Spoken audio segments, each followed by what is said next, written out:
like 5 or 6 first-round picks. Go get Kate Money Martin. I'm surprised that the Golden State Valkyries released her. The Golden State Valkyries, they're all over the place, okay? They traded Blasier Johnson.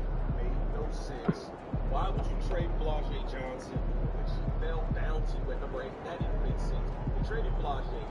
They bring in Marta Suarez in the trade, and then they release Marta Suarez. It's just like they're doing anything. They're all over the place. I think the Golden State Valkyries are going to take a huge step back this year. That's just my opinion, but I have no idea what the Golden State Valkyries are doing right now. They got Kate Chin over there. I don't know what they're doing. I don't see why they cut Kate Money Martin, but this is an opportunity for the Indiana Fever to pounce. Okay, you guys keep on being on the fence back and forth.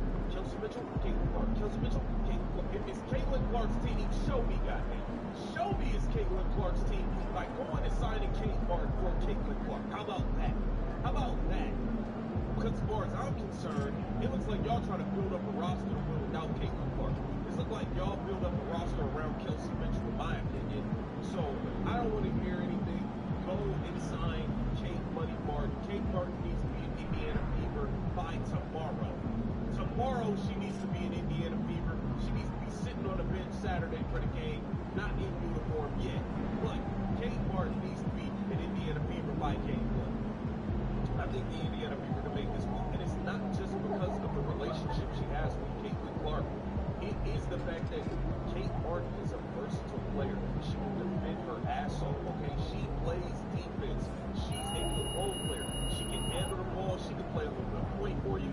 She can play 2, 3. She can guard all 3 positions. Kate Martin is a quality WNBA role player, and you have to think beyond this year. You only have someone coming in for 1 year. You only got Kelsey Mitchell for another year. You only got Ty Harris on 1 year. Shatori Walker-Kimbrough 1 year. 1 year. Bro, you can get rid of Shatori Walker-Kimbrough. She's not going to play in no damn games. It's not like she's about to play in games. Go inside Kate Money Martin. If you are the Indiana Fever, I want to have excuses about it. Stephanie White took to the podium and interesting things about the team. Okay, I don't know certain things she's saying. She's talking about Chelsea Mitchell back home, franchise. Okay, stop all of that. I'm tired of hearing that. I'm tired of it. I'm tired of it.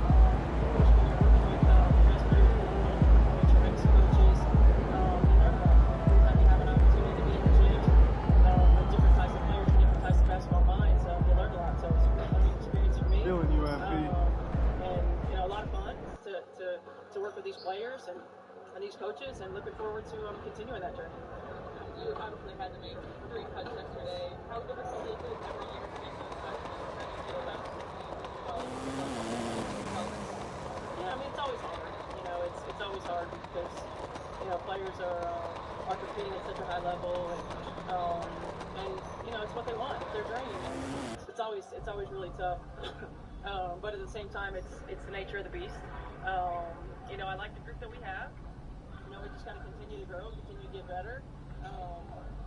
Make sure we have some versatility at all positions, and now an opportunity to kind of hone in on what our rotations are going to look like, and continuing to add stuff on both ends of the floor.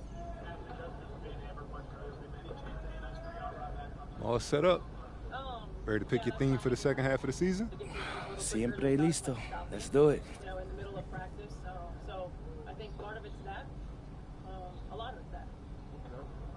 Kelsey, obviously another year here. I know Here we go with the Kelsey Mitchell situation. we've talked about her already in training camp, but what does she mean? She means a lot. I mean, she's a player who has really been the backbone of this franchise.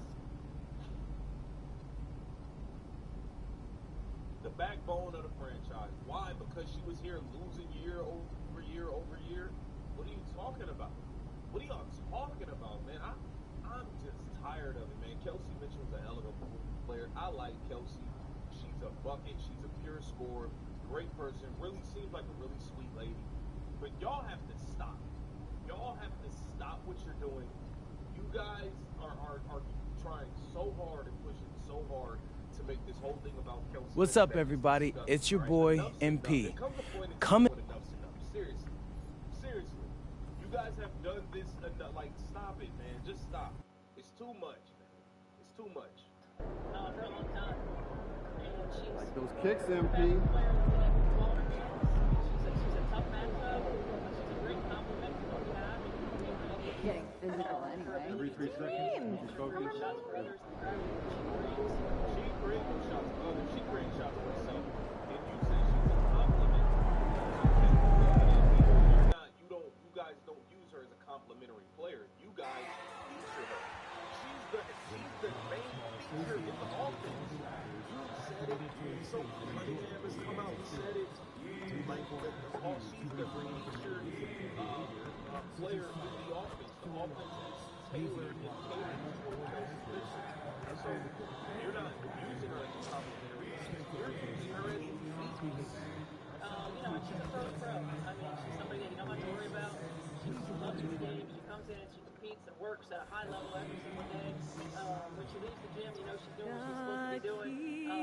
So she's the ultimate pro. And, you saw last year how she put us on her back. I can't quit, can I? Wow. Season like this, what possible road bumps could teams run into? I think it's important I think the Indiana Fever that players not fall into that trap of looking too far ahead, right? This is when it's important for a team to stay focused and be in the moment. These are the dog days of the season. A look at Atlanta's opening lineup. The small and power forwards are Risa Shea and Johnson. Cullen is out there with Nikhil Alexander Walker. And it's O'Connell into the center. Now Graham following the three-point attempt by C.J. McCollum. Bernal sets the pick for Graham. It's and so Toronto takes this but by a big margin. Some good moments throughout this one, but they had the clear advantage down the stretch. Yeah. It's time. It's time. All the other nonsense.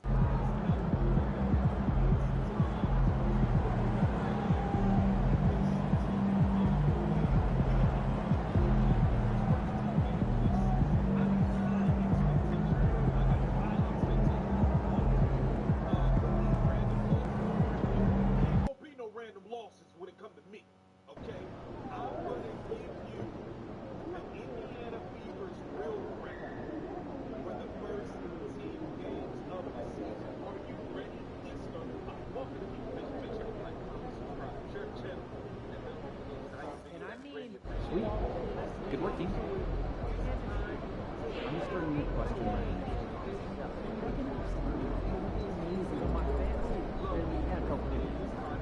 more than a couple.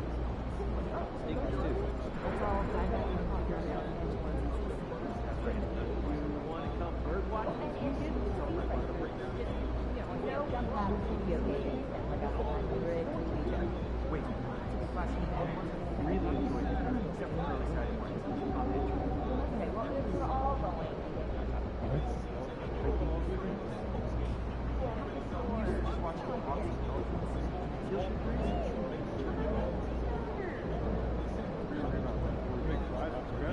It's been a while. It takes some time. It is so much quicker, bro. And honestly, I'm not that ready. I feel that. If you do make this right, yeah, flash dry and fry again. Crunchy outside,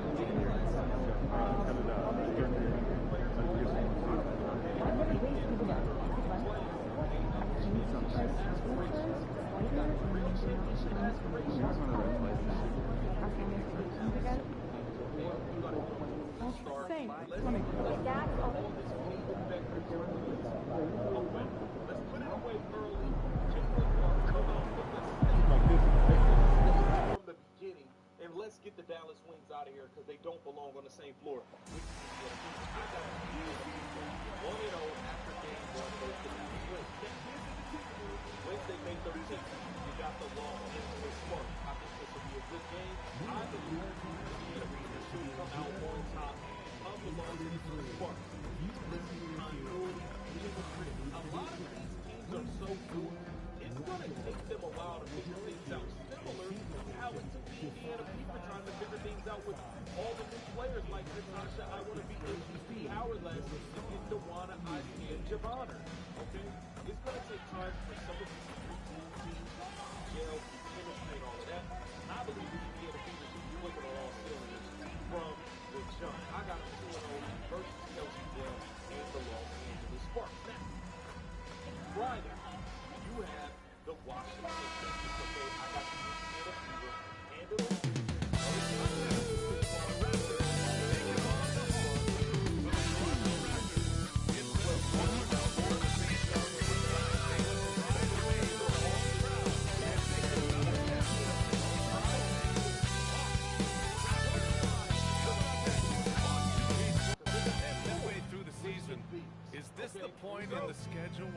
start to feel some fatigue set in?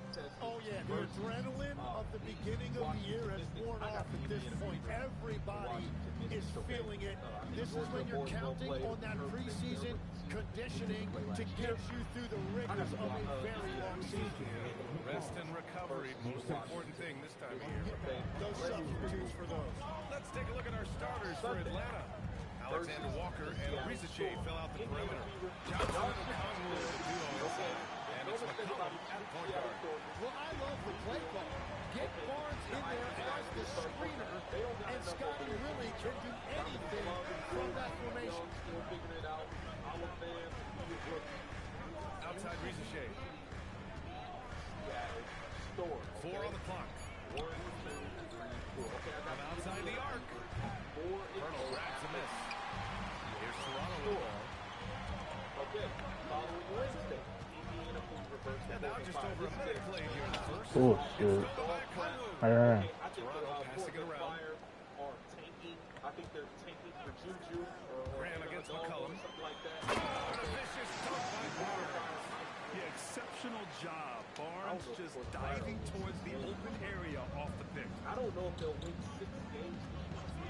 And all I know is Graham against McCollum. One of their wins. I expect Caitlin Clark to put on the absolute. And here's a Conway. His step. Portland Fire. This should be a blowout. I got the Indiana Fever 5-0 to start the season.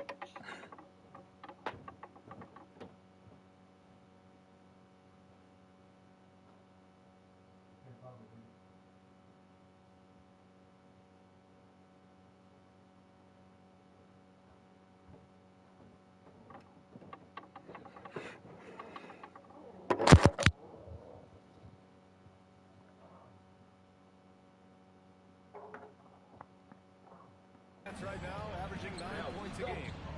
5 to shoot. Johnson for 3. Rebound Toronto. They want to keep rolling here. Following the win against Atlanta. What about their offense? It was a well-oiled. Bro, thank you too many times. Time and time again. You have to take advantage of opportunities. That's exactly what they did, and really, that's all you can ask for. Inside, here's a Conway. Oh, and dunk by a Conway. Nice read by McCollum. Such a smart player. He knows when to find others. And just under 2.5 minutes elapsed here in the first. Pass to Murray Boyles. Now here's Graham. Right side Dick. Now here's Graham. McCollum defends. Graham misses. You're telling me. And so it's Johnson with it. He brings it up for Atlanta. Lex, you look at the Atlanta Hawks. They are no strangers to the play-in tournament. Yeah, BA, since making the Eastern Finals as a 4 seed in 2021, they've been a perennial play-in team. They're trying to find a way to make another deep run. Pass to Barnes. I think the Indiana Fever should once again. On the wing, Alexander Walker to the middle.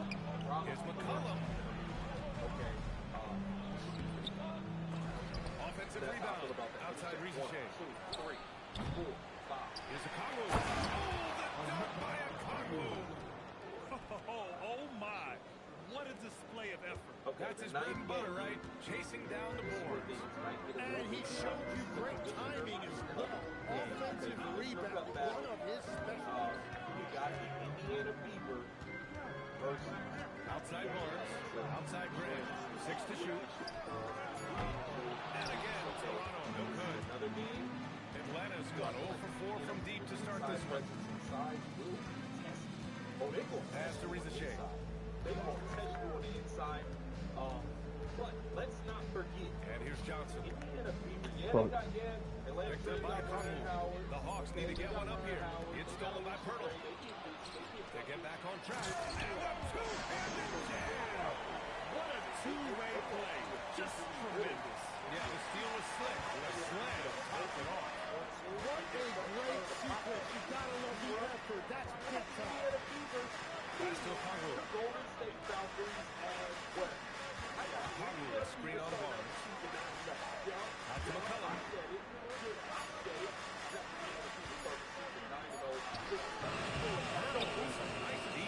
It's been a rough quarter for him. I think patience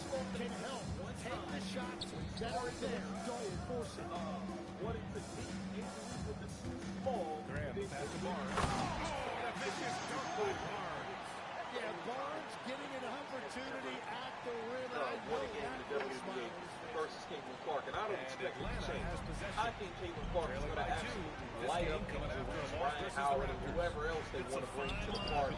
You know what I'm saying? And she's going to stir the pot and get them some real ATL shouties ass whooping. That's what I think is going to happen. I got the Indiana Senior starting out 9-0. Okay, in the 10th game, you go against the New York Liberty, a.k.a. the Monstars. Okay, this team is loaded now. We have to remember this. We don't know where Sabrina Ionescu will be in terms of her injury. She suffered an injury. She's expected to be out a couple of weeks, maybe a few weeks. We don't know. We don't know. She might just be working her way back in. She might not be back yet. We don't know. We don't know. Here's Johnson. Now this is where I'll put a pin. If Sabrina Ionescu is back playing, I got this New York Liberty. That's a foul. You didn't call it on mine?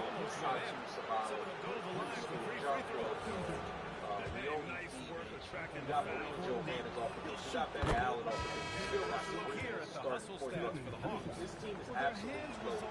If Sabrina's healthy and playing, I have to keeping the opposition there off balance. Not healthy. And then there's the points of turnovers. They've really made the other team pay when they black ball secure.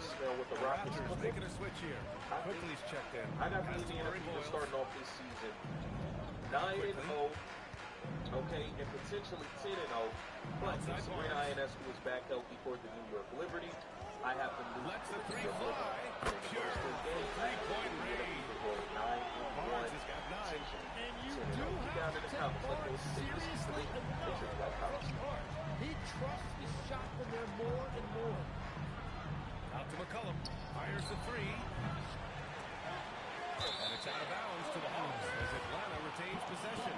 And let's take a second to look over the Rookie of the Year race. Lots more in store for these young players in the months ahead. But let's see how they've made their presence felt so far. And you look at Graham, right in the thick of this season. He is the guy when it comes to Rookie of the Year. What a year he's had. And this is the type of player you have to be excited about. There's no question he should be at the top of the Rookie of the Year rankings. Yeah, some guys hit that rookie wall, but he just keeps getting better, and now his team is relying on him. Outside Grant. He's not a serviceable player. I'm not going to pretend that she's not serviceable. I'm not going to pretend she's a brilliant player either. Down to 5 she is a player that can come in, and give you... Toronto needs to get off the shot here. Violation. Couldn't get the shot off in time. Toronto making a switch here. Mikelashvili's checked in. Outside, Alexander Walker. And she can play 1 through 3. Back to McCullum. Basically, that's one of those things. Is that she is completely serviceable. However, let's see the stat sheet. Now in a situation where they have waived it. The Vox have waived it. And I'll talk a little later about whether or not Peter should sign it. Because there is a debate there. Because I'm going to be honest. Walker Kimber is there for vibes. There's kind of spot to like, oh, you know, you gotta get off through that. I don't know if there's a better vibes person. I really don't.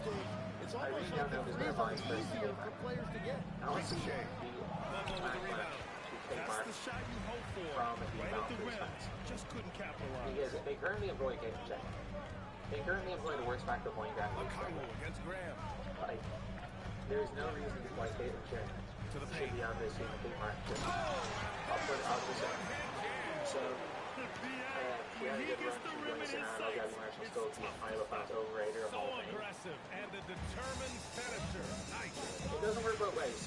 It does not work both ways. If Iowa fans overrate all these players, then Caitlin Clark is the go. But you know who's the go for NBA players? Caitlin Clark is the go. She is the go. For Toronto, they've gone 6 of 11 so far. With 6 first round picks? Here's Graham. 5 He first picked round up picks? 21 points in their last Mara win against and Atlanta. It's Graham on the wing. Five. Rebounded by Johnson. That have 5 first Johnson's round got picks. 4 rebounds now. Yeah, another WNBA, but then no longer WNBA. Trying to regain his confidence. To the inside. Oh, the dunk by a is the right call to clear waivers. There is no way in hell K Martin's going to clear waivers. And in the first year of a 5-year, $150 million extension, Jalen Johnson, a key player for his team. He's coming off that shoulder surgery, injury which ended his season prematurely, and he's a lefty, so hopefully that won't be an issue going forward. Here's what Atlanta's going with right now. Dyson Daniels comes in for Ricochet. Huge size disadvantage for the defense. Might as well just get out of the way. And so quickly they'll bring it up for Toronto. It's a 5-point game. Got like 4 3 jerseys out of Back to Grant. Here's the 3. Johnson's got 5 rebounds in the game. Atlanta's gone just 1 of 6 from downtown. I'm like, is there actually burn the paper? Now here's Alexander Walker. He's coming off a 10-point game against Toronto. And you factor in his defense as well. 3 You know what? As far as Gardner is concerned, he actually was the worst player. The second worst player is out there. They're shooting the rock around 46%. Not going to complain too much about this. Keeping us updated He's from not the as good as David sideline. Charles. He's not as good as Thornton. He's better than Solo. He's good as Solo, but he's a dead player. I don't think King Martin is going to be a dead player anyway. And if she is going to be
tonight.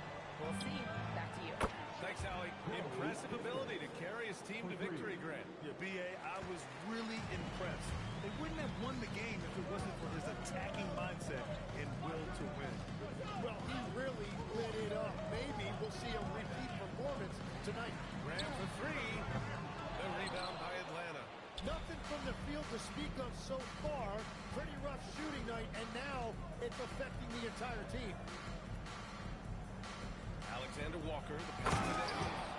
Get it, young fella. Dyson Daniels has a lot of tools, showing his hops on that one. Raptors trail by 7. Grant finds quickly.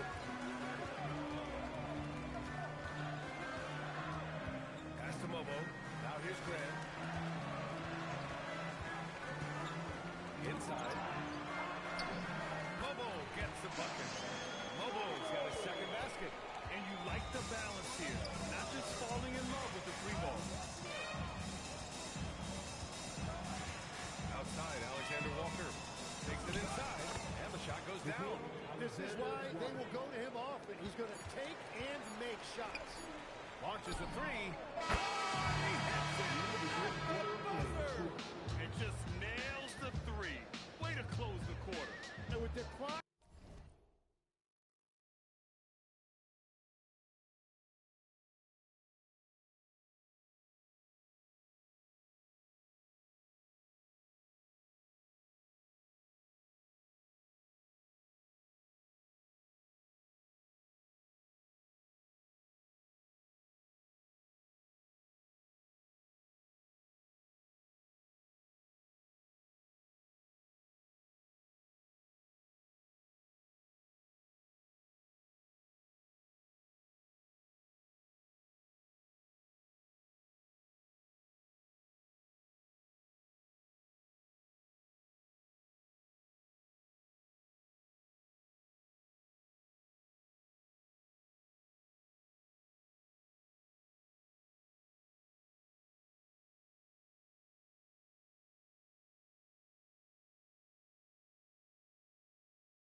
also on his part. Onyeka Kongwu.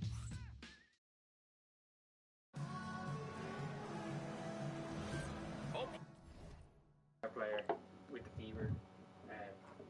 If it turns out that she clears, like, say the fever, if it turns out the fever don't sign her on a dev contract and she signs with a team that's not the Valk, she signs with some random team on a dev contract, and just find it out there, and the fever signed Jessica Timmons on a dev contract instead.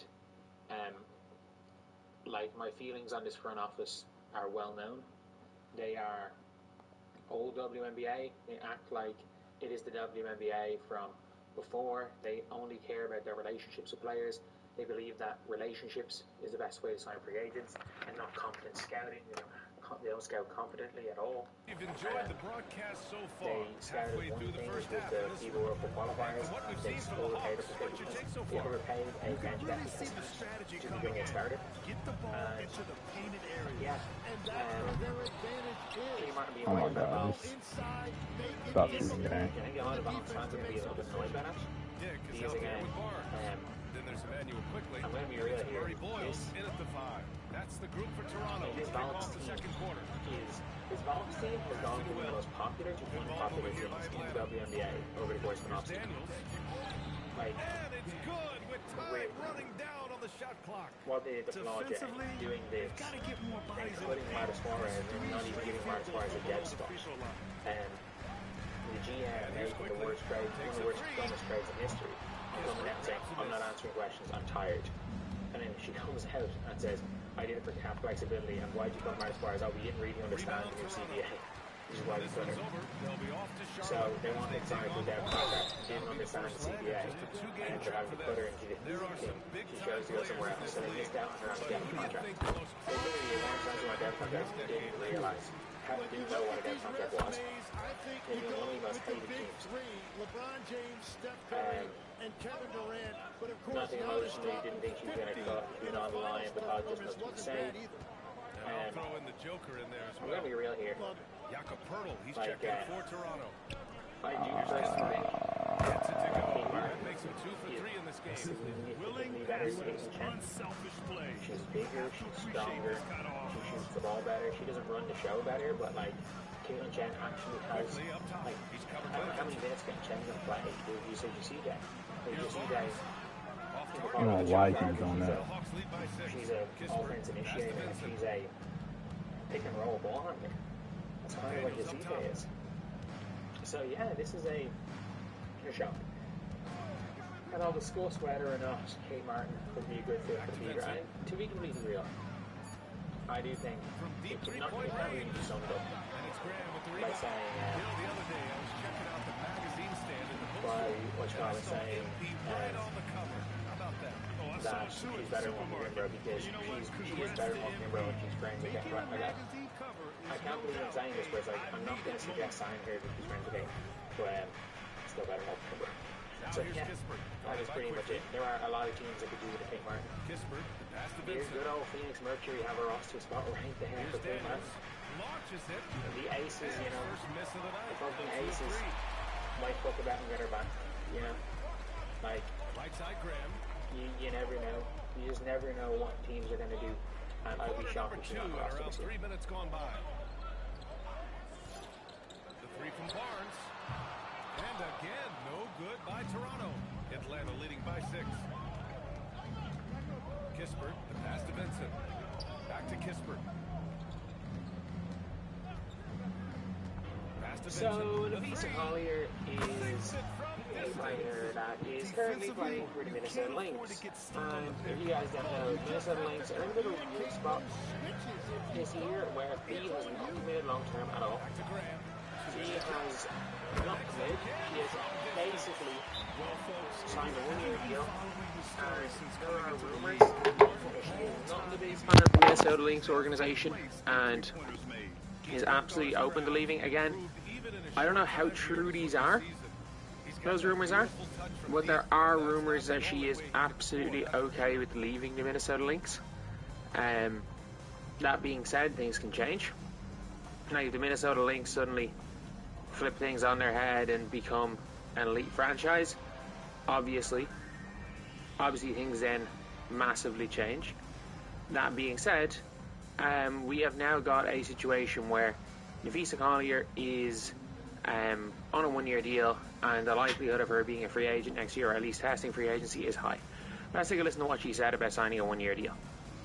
And now, like, I just came off 2 ankle surgeries. I'm trying to get back on the court, and like, this was such a whirlwind. We had with the CBA going on and all these things, like, everything was happening so fast.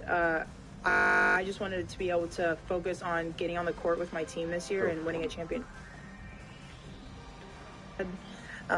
With the CBA going on and all these things, like, everything was happening so fast. I just wanted to be able to focus on getting on the court with my team this year and winning a championship. And while we have a moment, let's see some of the contenders for this year's three-point contest. Again, I think some of the players who have a shot to make the final cut. Not looking too far into the future in that way, and that I want to be able to stay focused on my recovery. I've never had surgery before like this. I've never had to come back from injury. This is new for me, and I want to be able to give it my all and focus on the now. And he's going to be dangerous. 100%. He could win it in what should be an absolutely loaded field. And we'll keep you posted as we get closer to All-Star Weekend. But that's our current list for the three-point contest. It's going to be a fantastic of course, I think there's new opportunities every year, and every time you're off your contract, there's opportunities. But again, that's like so far in the future for me. We haven't even started getting there. She's very much indie. I'm not saying she's definitely leaving Minnesota. I'm saying she's not definitely staying in Minnesota. There's a big difference. There's a difference between definitely leaving and not 100% staying. It's not like she's in a deal where she said before free agency started, yeah, I'm staying in New York. I'm not going anywhere. She could have had a 4-year supermax if she wanted it. He's shooting 17%. She's been the best player in his organization over the last 10 years. You know, B.A., it's a fair question, but Toronto's front office saw a 2017, ceiling. Maya Moore still so in the last 9 years, doing their best player. She was better, and I do put her in that period of time better than Sylvia Fowles, who was one of the best players ever. So, when it comes to Nafisa Collier, she is she is one of the greats. One of the all-time greats. Could very well go down as the best player of all time to never win a ring. I think she wants that. And the thing with Minnesota is that as good as this I didn't do that shot, man. you don't win without star power. Like, Caleb McBride is only a good enough challenge number 2 if you're stacked depth-wise. Which they were stacked depth-wise for years. That being said, I think Maya Caldwell is big. And a lot of people are pointing out where she could go. Teams that will be able to afford to beat Collier next year. Barnes has got 4 points in the quarter. Barnes has just taken control tonight offensively. He has lit up that scoreboard. And he gets the bucket. Indiana can afford the fee because the likelihood of taking a break and bringing a fee is quite high. Indiana can afford to beat Collier. Johnson against Barnes. Portland can afford it, obviously.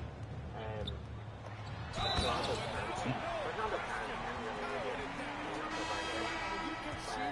The Sun can afford her. The Mystics can afford her. The Wings can't afford it. Here's I know sure that the Wings. The Wings cannot afford it. There's rumbling with that East Collier going to the Wings. Like, teams, you're going to have to give up assets to get off of it. You're going to have to give up assets to get off Jeff Shepard.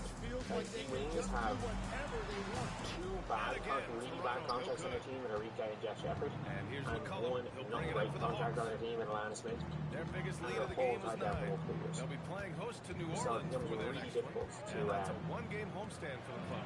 Time now to hear get from off those forward contracts. Ali LaForce. And it feels more difficult than you. Like, that shit is so annoying. Why does CPU so fucking good, man? Mercury might be able to afford it. They might be able to work out some way, but they just haven't written signed for 2 years. Mercury they can. And I don't see her wanting to play with Lizzie Thomas. So,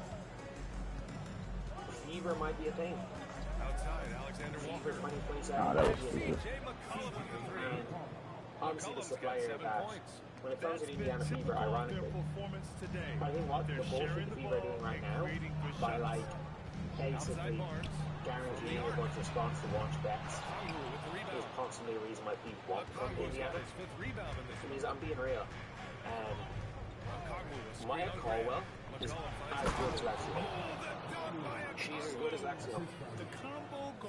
And the Indiana Fever could have Maya Caldwell for free on a much cheaper contract. And even if you want to keep Lexi Hall, sure. But obviously the way you want to keep her, you had her over Lexi Hall. This is really important. And like to play Lexi Hall. In popular opinion, Maya Caldwell was better than Lexi Hall. And she was free. They could have got it. Chloe Bibby, as we saw last year, is 100 times better than the greatest standards. I'm not saying Chloe Bibby's exceptional. I'm saying she's better than that. She's better than that. No fans will think about it. She is better than that. We saw it for a year. Chloe Bibby is available for free. Aisha Koulibaly should have been already signed. And the only excuse for the Fever doing what they're doing is if they want to sign a Mia. But I'm looking at it, I'm like, Oh my God, we can't hit a shot. Nobody can. I'm like, any vet that wants to win a championship won't come if you're an organization that refuses to put inferior players to bring in superior players. There is not one vet that will refuse to come to that. Because the Fever don't, and especially because if the Fever's goal is to sign washed up vets who shouldn't even be in the league anymore for the rest of time, then sure, go for that. If the goal sign actually good vets, then no, it's not going to work. But yeah, Fever might be a thing. Because it sounds like Fever, or Steve Collier could be going. Indiana Fever tells you what the spot would be.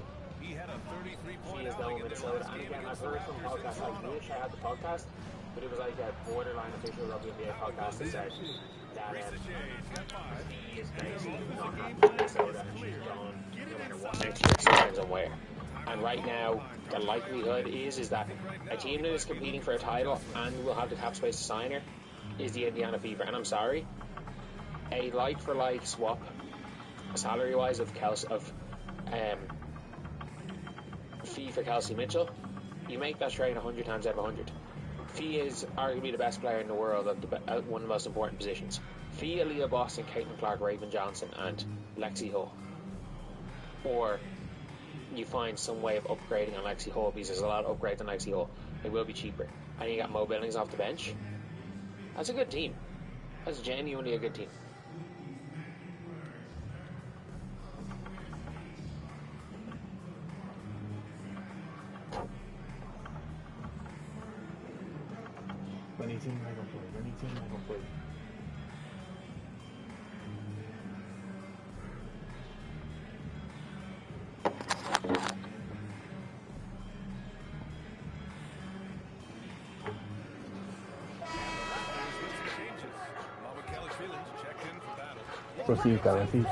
Recita. Anniversary of the WNBA and 20 years of Indiana Fever basketball. Welcome in to WNBA Root Stream. I'm Courtney Cronin. We are about to see the 2026 Indiana Fever season get into the latest on what's next for Caitlin Clark, what's next for a team that made it to the playoffs last year. Injury concerns. We need to get into this roster. But of course, I can't do this without the help from the girls, Monica McNutt and Lorenzo Bowen. Ladies, thank you so much for joining me ahead of the Fever opener against the Wings. So excited for that first weekend in May. But before we get started here, before we dive into the big storylines, let's take a look at what you both think the Fever can realistically do this year. Starting with WNBA. Graham's got 10 assists here tonight. So active. And the defense is Courtney, preview show. We're jumping right into it, aren't we? The operative word is can. Could it happen? Yes. Do I think that they are going to be the favorite? No. Here's what I'm looking at. Obviously, Caitlin Clark is going to be healthy. She didn't get it in the rookie of the year. She does have gravitational force vision prepared to be a pro. So that's a big deal. Aaliyah Boston has been terrific in the paint for this group. And Stephanie White is a former first of the year and was in Canada for first of the year last year. They have all the requisite pieces. As you look up and down that roster, you can't really say that they are useful either. They've got quality veterans. So yes, I do expect them to contend, favorite maybe is a different conversation. 27 seconds left to play in the second quarter. Yeah, I definitely gotta agree with Monica here. I mean, she hit right on the nail on the head. Listen, there is a chance that they could, but we don't know if they actually will. And for many reasons, as she just mentioned, but listen, they did a lot of things without Caitlin Clark, one of their key pieces on this roster. So I'm sure every single player on this team and in that locker room is thinking, listen, if we can do this without one of our biggest stars, imagine what we can do with her back. It's fortunate of their roster is back. The offense looks like they're drafting Caitlin Clark. At the end of the period, their key to consistency. So for some of the new additions that were made in free agency and through the draft we'll get to here in just a little bit. But Lorenzo, you brought up a good point. If this roster can stay healthy, Indiana went 13-9 when 6 of these 7 players suited up last season, whether it was Caitlin Clark, Leah Boston, Sophie Cunningham, Kelsey Mitchell, Lexi Hull, Damiris Dantas, and Michaela Timpson. But the key to all of that, can Caitlin Clark stay healthy? This is a season that hinges upon her health. We know how things factored into the Indiana Fever season. Last year, they did make the playoffs without her. She did not play more than a handful of games. But her returning after an injury-plagued 2025 season, 13 games total for Caitlin Clark. Monica, how much of an impact does her injury history and what it could mean for this year have an impact on the Fever's hope of making the playoffs and making a deep playoff run in 2026? Courtney, it is apparent that she is a centerpiece in terms of what they're doing, right? So I'm looking at this twofold. I actually think, in a way, last year may have been a blessing in disguise. I mean, guys, let's go back to her career in Iowa, rolling right into her rookie season of the WNBA. Like, this is a lot of basketball. It's a lot of mileage on not yet a professional athlete's body. Has she been terrific? Yes, but there's still very much a curve. So I look at last year and this past offseason as an opportunity for her to really begin to understand what it is that the WNBA requires of her physically. We know she's got it up here. She's been phenomenal. So as she rolls into this season, I expect to see a little bit more of a stronger version of her, but still the same flash and effectiveness that we are accustomed to. On the flip side of that, when I look at this roster going into this season, should they have to absorb some emphasis? Knock on wood, no one wants to do that. I do think they've got some bona-fide backup that can help keep the train on the track, and there is still even more familiarity when you look at their core group. Absolutely. Listen, Monica talked about it, and here's my hot take. Honestly, the Indiana Fever play some of their best team basketball without Caitlin Clark, and that's because she's like the sun that offense kind of orbits around. The ball is constantly in her hands, which should make it for their offense extremely easy to guard. Now, without her in the lineup, Stephanie White had to decide who else was going to get in the mix. And your offensive team so much more diverse. We talked about Kelsey Mitchell having a tremendous season. Lexi Cole got in the fold. Aaliyah Best, another dominant season. But all because they had to do it without Caitlin Clark. And that made their offense extremely hard to guard. Fever finished 24th last year. Again, 5 visits to the post where they won a couple games, and obviously they want to build on that. But Lorenzo, you mentioned something I think, the visual, Caitlin Clark is the sun. Everybody is orbiting around her. They've got to be able to find ways to keep her healthy, but also with the supporting cast around her, help the floor of this game rise. Yeah. So, I know we can never predict health and never foreshadow that a team is going to be fully healthy, but Monica, what are you most looking forward to with this Fever squad if health is on the side?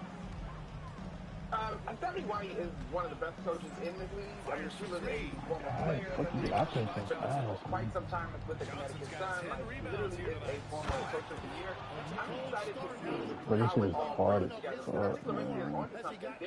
The offense was fundamentally different when Caitlin Clark is not on the floor. And there were some things that were revelatory in terms of their effectiveness, right? I also think, and I get it, you see the headline for this crew, but Kelsey Mitchell, y'all, was a MVP candidate last year. Like, she had a fantastic year. I mean, her effectiveness on both sides of the basketball, killing it from the three-point line. I believe she led the league in three-point field goals, scoring at all 3 levels. Like, I'm excited to see what it's going to look like when this group has its big three, if you will, around Clark, Mitchell, and Boston, what that actually looks like for them to behold. Because, I mean, I think Kelsey Mitchell is one of those players that's really in her prime of her career. Clark is going into her third year, technically more like her second when you think of games played. But still, we've got a lot of youthful, firepower, personalities driving the marketing of it all.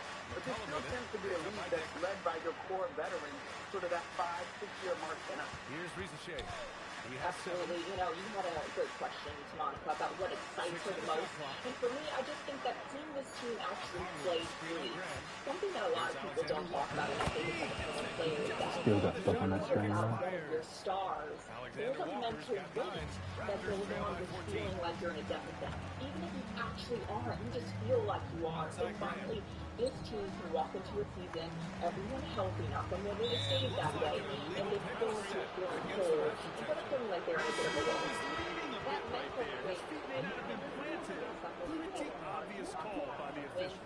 Also, the ball handler needs to wait until the screener's feet are set. Last season, not able to participate in the playoffs when Fever made their run last year. And it's not going to be geared up for her third year in the league.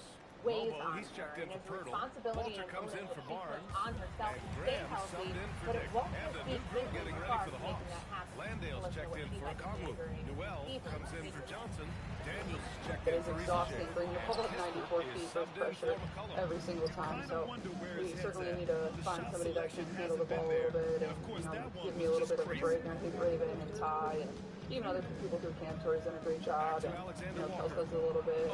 And even I think our 4s and 5s can do that. We saw AB do that a lot.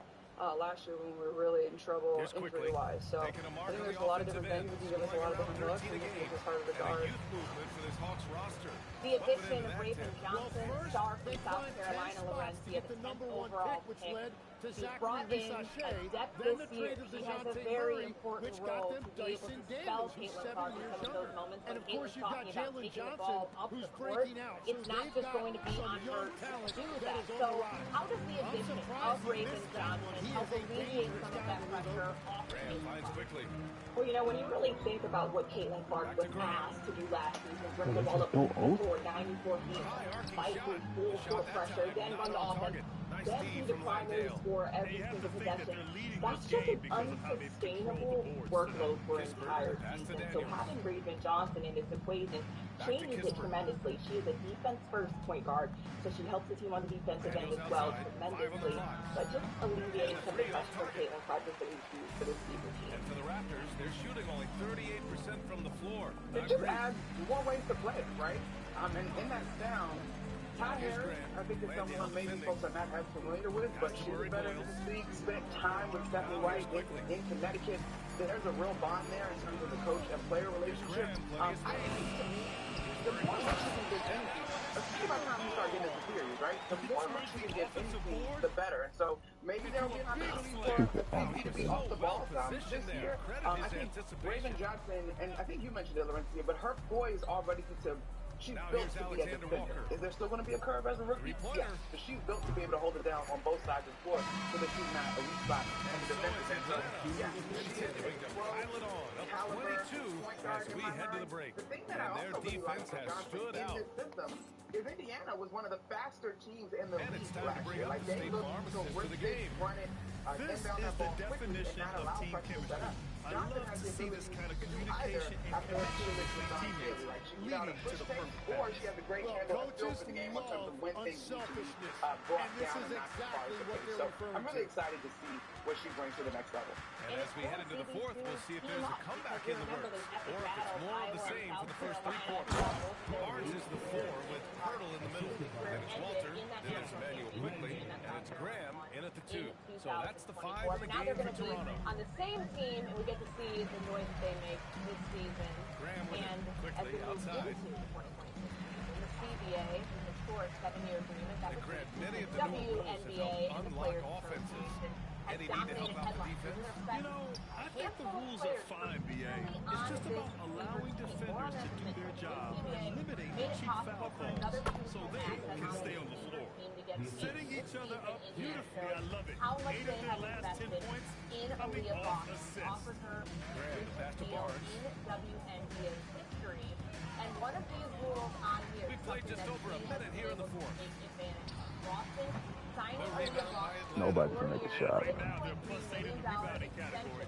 That's helping them run away with this. Richest total value contract in W history. This deal runs 2026 through 29, with Boston receiving 20% of the team's salary cap. In 2027 through 2029, they puts up a three. Highest paid player. Barnes with the rebound. Monica, when you And so saw it's this Barnes deal, with it. He how brings it up excited for both of you Toronto. are now. Quickly making it look easy. Get your money, baby. I mean, listen, and that baby, of course, with all the love Hawks in my have heart. gone 2 of 3 to open the fourth quarter. Listen, the league is in uncharted 2 minutes gone by territory. here It in is the fourth. incredible. Hield to for see these 3. players And inking it's deals Graham with the that rebound. truly indicate that they are Graham's first got his class 7th professional rebound of the game in that athletes last that one. impact in the Down league low. as it celebrates its 30 years. Myrtle gets it to go. I love this. I love this commitment here. And I know there's a lot of conversation around who's most important to the Fever, and rightfully so. Operate right there in the paint in front of the rim. And it's good for 2. And trust me, when the D's slow to react, he'll be the first guy to make them pay. Well, the way this game is going, I'm actually not surprised it was that easy for him. Back to Graham from behind the arc. Nails it from 3. That gives him a double-double in this one. That's his first from distance this half, which gives him 3 for the night. Oh, got that bucket in no time at all. Landale's got his first points of the night. The find from Buddy Hield. I'd like to see him do that more. Spread the ball around.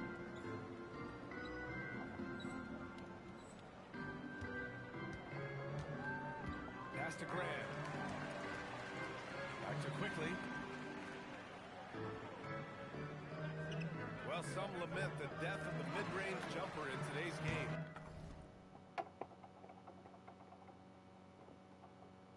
Grant, you got any fixes? Well, some have suggested cutting out the corner threes. If the three-point line was only like above the break, teams would probably need to rely more on that mid-range. Man, that was impressive. Johnson can flat out fly. Toronto calls timeout. Want a twist on breakfast? Try the new DQ Breakfast Collection, like new Cinnamon Toast Crunch Dip Cones, new Fruity Pebble Shake, and the new Choco Frosted Donut Blizzard Treat. The new Breakfast Collection, here for any time of day, but not for long.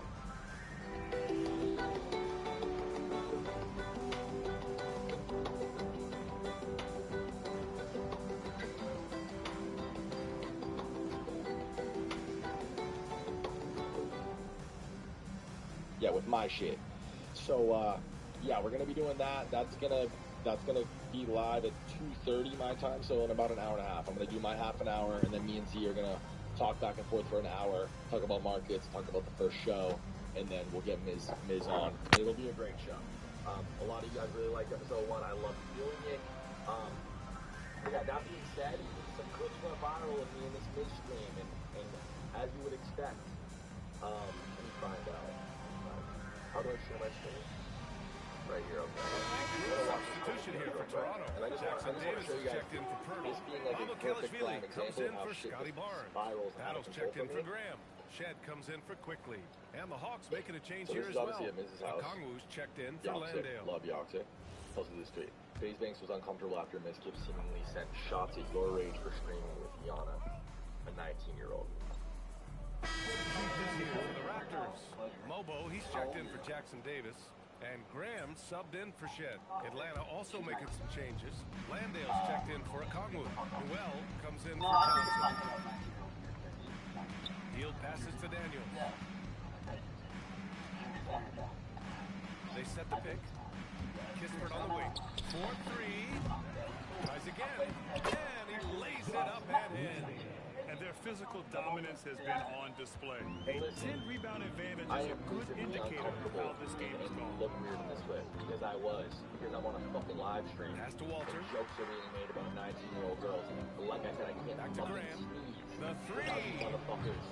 Rebounded by Daniels. How I'm some fucking Daniels has got guy. 6 rebounds now in the game. So that's why. Here's Honestly, Noel. Let's go with a three. Buries it from three. You guys watched the stream yesterday. We talked about financing markets. We didn't talk about stream drama. I don't give a fuck to talk about the drama. I talked to last. Toronto has gone just 1 of 6 from downtown in this final quarter. Grant on for my three. timeline. Rebounded by Daniels. From the chest. Daniels has got rebound all number the 7 best tonight. to everybody. From 8 feet, pass to Kispert. You know, it's Atlanta fucking hits crazy. again from deep. Balanced play has given them the lead and also quieted this crowd. I think everybody in here all I is know in is that shock. Rage In is many the GOAT. ways, their He's a team fucking just hasn't amazing shown guy. up. Here's Walter. Super genuine, and if you spend even 20 seconds, and we're seeing some younger teams really on the rise here. Any particular reason, Grant? He's obviously not a weirdo. You know what I mean? Like he's so soft. I watched the career boy clips. I don't want to spend a ton of time on this subject. My opinion is this: where is her shit?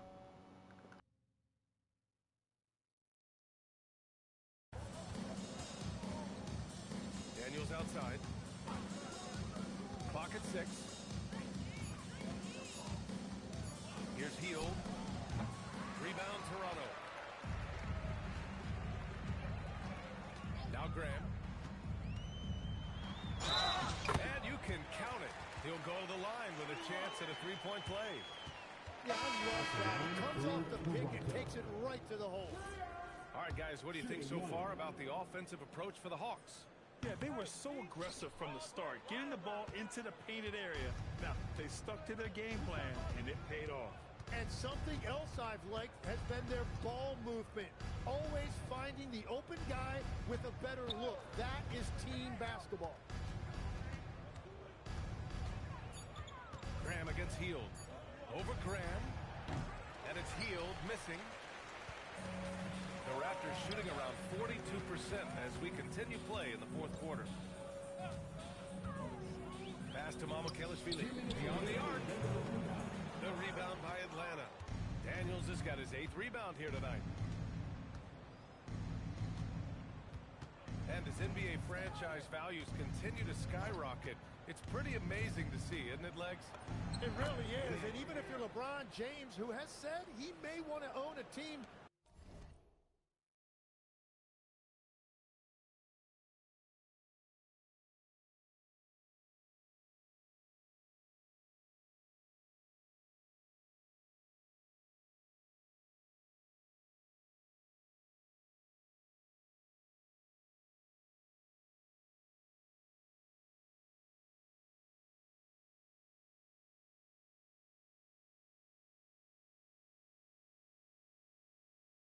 in the future, he may even need some help footing that bill. It is pricey. Adding zeros by the decades. Quickly from outside. Oh, target from Reigns. Year in and year out, Quickly's three-point shooting has been very consistent. It's safe to say they have dominated this game. The game wasn't even as close as the score says in a great win for the Hawks. And everything seemed to go their way today. They were firing on all cylinders, Grant. Yeah, B.A., this was the kind of performance relish as a player. Just a very impressive win. And they add to the win column, their 19th victory this year. And they end up winning the season series. Always feels good to have that upper hand over an opponent. Practically a block. Good, strong challenge. He didn't quite get a hand on it, but he did enough to affect the miss. Daniels passes to Kispert. Hield for three. Lobo with a rebound. It's just not his night from the three. But this is exactly why you can't live and die by that shot. Quickly outside. Graham against Hield. Pass to Graham. 8-second difference between the shot clock and game clock. Gay with a rebound.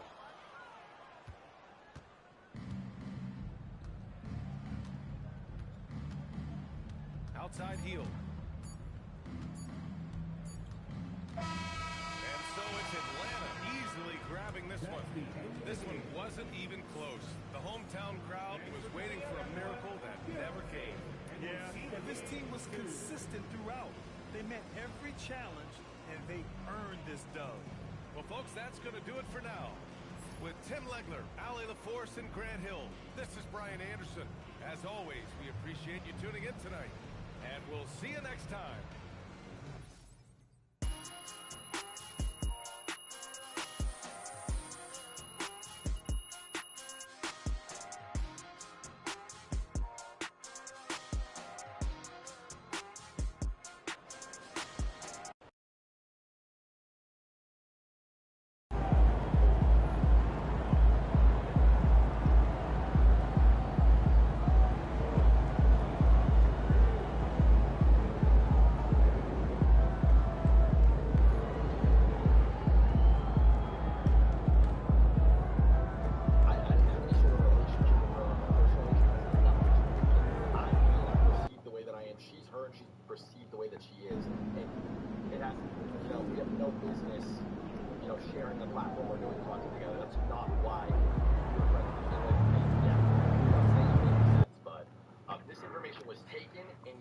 Weaponized against me to win a fucking argument. It's that simple.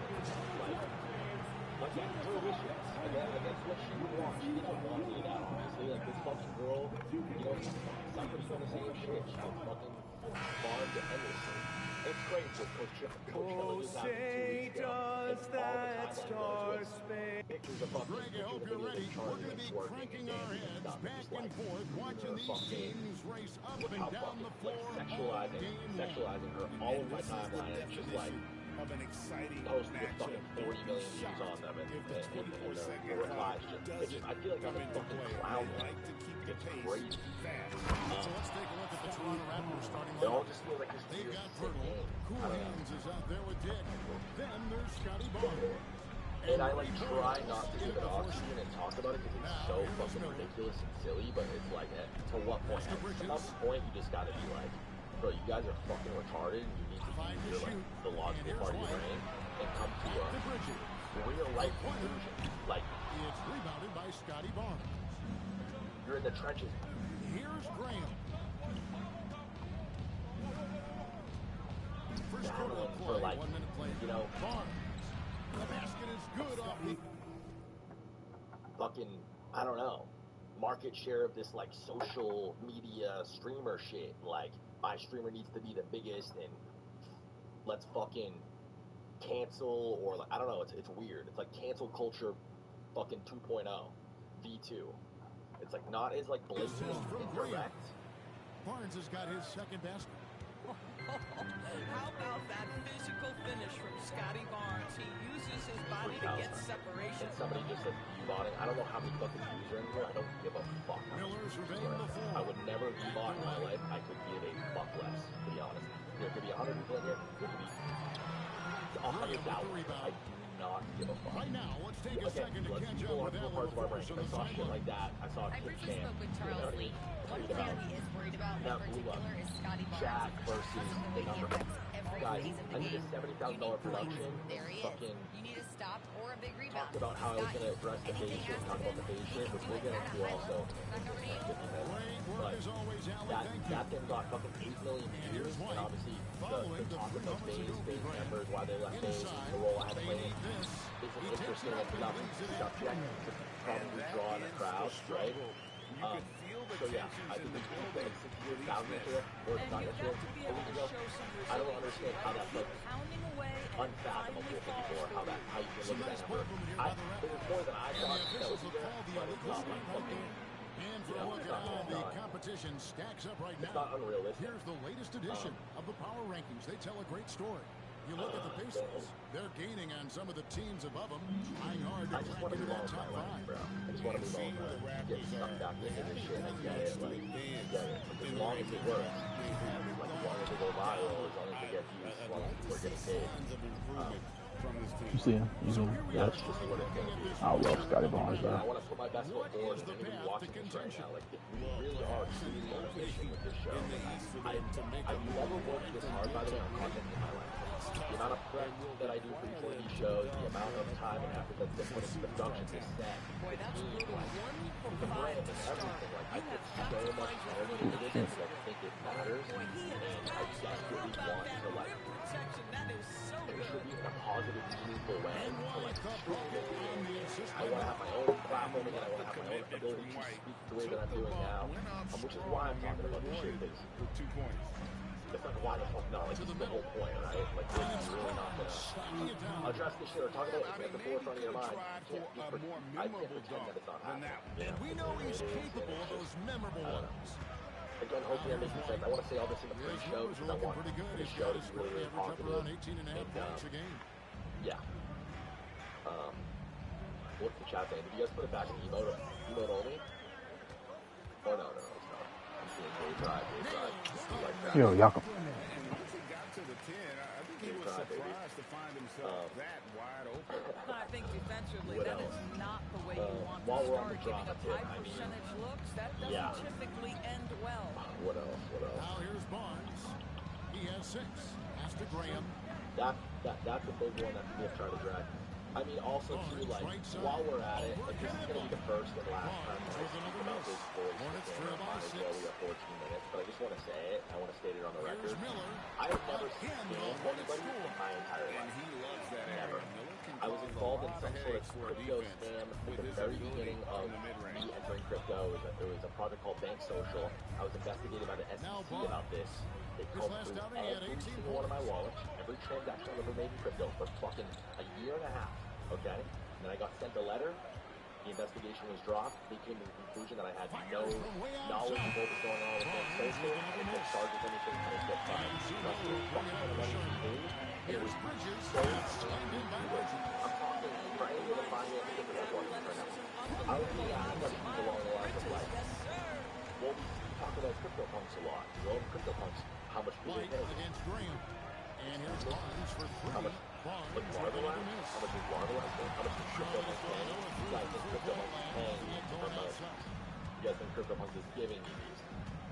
That's money. Because no, I'm doing it for the love of the game because I'm bullish on CryptoPunks because I fucking spent hundreds of thousands of dollars. Questions like that every single fucking day is really painful. But I have that letter somewhere else. I can share it with you guys if you like. That's the SEC, right? As all this MLB shit's going on, I'm fucking hard staring Coffee Dylan, and I actually asked him before the show if I could share our conversation and said I prefer not or whatever. And I know just sharing a text is fucking crazy. But it's just the thing. Quite literally dead. There's actually a clip somewhere. I'm gonna bring it up. This is already out public. I know this is like an old thing, but I've never really spoken on it in this way, so.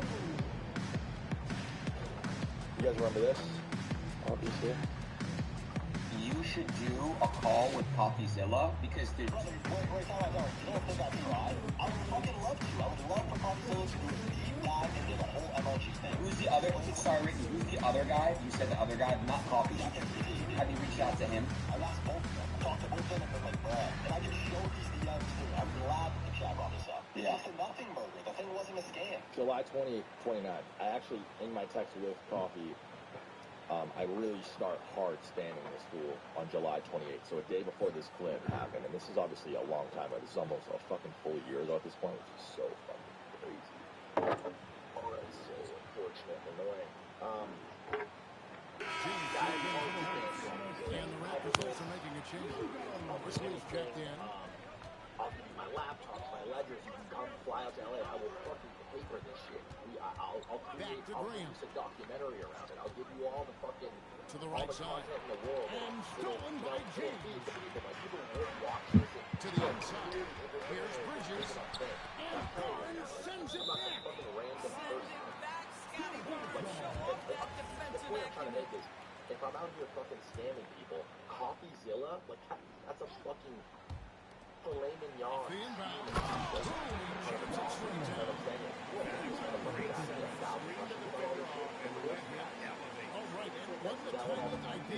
I worked with no chance to deliver as much information about that as possible. That, ladies and gentlemen, is how you run that play. Oh, God. because I got no fucking beef with your favorite stream. I'm really about to cry. Like, quite literally. I can't get this shot down. It's like, it's laughable. Like, it's honestly hard for me not to, like, laugh at it because it's so silly. Like, I said, clown world. I just feel like I live in fucking bananas. It's nuts.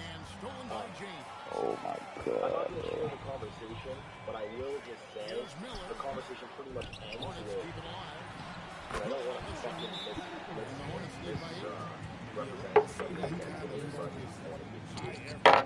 an actual, like, yeah, this is where he's at. After me spamming him, August 3rd, he finally responds. He said, hey man, sorry, it's been a busy week, finishing some projects. Not sure what you're expecting from me. I don't exonerate people. I expose stuff. It's like asking a prosecutor to be a defense lawyer. Not my bag. So again, he's asked me a million things about wallets and stuff. He's definitely investigated the situation. No video. No expose on FaZe Banks, the notorious crypto scammer. Zach XPT, same thing. I'm not going to share our conversations, but both these guys follow me. They both have my number. They both can DM me anytime they want. And Zach's along the lines said pretty much the same shit. I think what Zach said was the public's already made their opinion, so it doesn't really, like, I don't want to fucking throw myself in the middle of it. Something along those lines. Well, what the fuck do I do? What do I do? Again, Zach XPT, I bet these guys to investigate this and come to some sort of conclusion and share their thoughts and their conclusion. One of the most consistent producers in the league. He's averaging over Hard, bro. And it feels even just good to say it, man. Like, so many people are like, dude, don't talk about this, don't talk about that. It just feels good to say. I have nothing to fucking hide. Again, like, it's an open book. And even without that, on that last play. But like, what the fuck do I do in that case, right? Like, it's like, I just asked to watch it. Miller's got 6 points. Another bucket down low. They've been the aggressors, taking the ball inside and attacking at the rim. What else? Now here's Graham. Faster quickly. Looking to end the run. Consolidated. He's over 1. And right from the start, they've been pounding for the glass. Twitter with 100 followers who has a fucking picture of compliment savvy. Check out the numbers for Miller. Just an incredible month of basketball. Averaging 21 points per game, 5 assists and 4 rebounds. And what is crazy is that these numbers might not even do his game justice. He's been phenomenal. Feels like every night this guy does something that just blows your mind.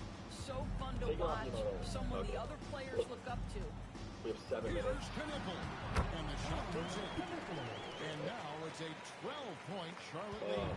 And the defense looks soft early on. They've got to sum it up. A little more sense of urgency. 5-star. Here's Graham. Boy, not his best quarter. He's trying to break through. Now let's take a minute to talk to Allie before we close up. Allie. Well, guys, 4 hands in the last outing against the Hawks was a big factor. He dropped 13 points, and he also dished out plenty of assists, something we're used to seeing. It's been an incredible stretch for him, and we'll find out soon enough if he can keep it going. Send it back to you guys. Hey, Allie, thanks for the great report. He took command, and Greg really led the fight for his team. You like someone who's ready to take control, but then again, it could turn out to I say yes, go viral. I think he's got to find the appropriate balance between not forcing it and not settling. Grant Williams is checked in for the Hornets. Miles Bridges comes in for Knipple. Graham with the ball. It's at 35,000? What? Pass to Mamu Kelishvili. The basket is good off the assist from Graham. Graham's got 4 assists now tonight. And he's not going to miss that sort of an opportunity. Now, here's Bridges. He had 15 points last out. Miller backs for 2, and he nails the cover. Miller's got 8 points. Raptors trail by 13. And a rangy 6'7" wing GA with a smooth shooting touch. Brandon Miller fits a mold that a lot of teams are looking for. And there's a reason he was the 2nd overall pick. world-class professional athletes that have made an impact. Oh shit. In 2020, he's got the potential to lift impact winning at both ends of the floor. Now Miller, after the missed three from Graham. James looking it over. Pocket six from deep. Williams. And it's Manu Kanashvili with the rebound. They've been sensational on the backboard to start this game. Back to Graham. Oh, crap. Hold on. To the paint and stolen by Miller. Pass to Bridges. Outside Williams. Here's Diabate. Quickly covering. Here's Miller. That's 10 points from Brandon Miller. And taking a quick look here at the hustle stats for the Hornets. Right off the bat, they're going after the ball. Looking to jump into the passing lanes and create some steals in transition. You know, also, they've been incredible on the fast break, taking those chances, playing with great pace. So it's Toronto following the bucket by the Hornets. And it's quickly missing. Pressured that shot by getting a hand up just as good as a block. Oh my God, we really suck. I really suck. Like you. Building up a big early lead, they have taken charge of this game. It's all a part of the process, though. Defense does not adjust. This could be a blowout. 2 free throws coming up when they call the shooting foul.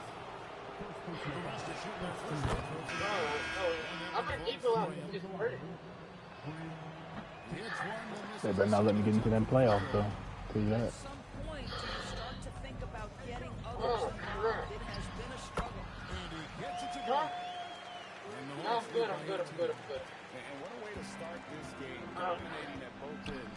Bro, what? And give them credit for approaching this game with the right energy and intensity. This team has attacked every chance they got. And so it's the Charlotte Hornets holding a big 18-point lead to close the quarter. They've kept the tempo quick and the defense on its heels. And it's got them up big. We'll get you back to the action after this break.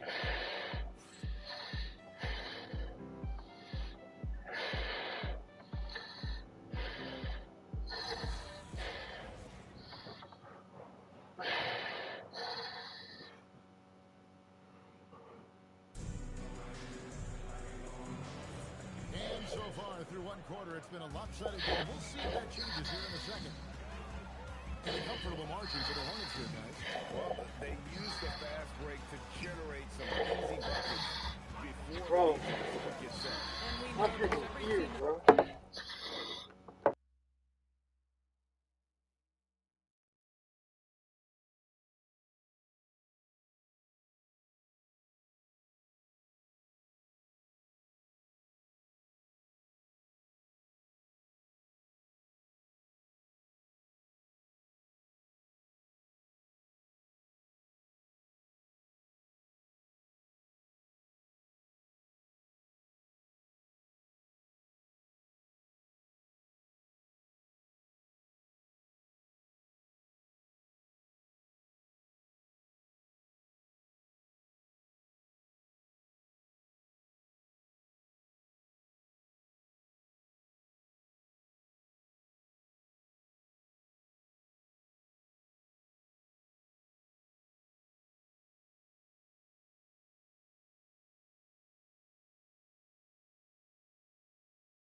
Also on the floor for Toronto to start the So, second Kate quarter. Martin obviously is a player that is now available, Then there's Jakob and we are going to be talking a little bit in this video about her potential fit with Indiana Fever and whether or not I think Indiana Fever should pull the trigger on this one. Contrary to popular belief, this is not a home run perfect signing for Fever, like bringing in a fourth or a good rebounding 6'1" 3. Well, you look at him, Or and I know a he'd like to 5. make a move up in the consideration. He's got all the athleticism you hope for from a There's a dunk lot of contest home run participant. potential signings for Fever. Lots of He's not one of competition, them. though, in the running this But year as the title to of the get video that big very impact. much says, So that's the breakdown as this it is the currently perfect stands. signing. We'll be keeping And you we'll change all updated with the everything. latest info and, of course, our Fever jersey finalistic sets. contestants as we get closer. Yeah, and if they don't invite me to be a Kmart judge, I'm might be still the going. leading jersey seller for the Fever next year. Because everything already has spent about Screen on James. Going inside.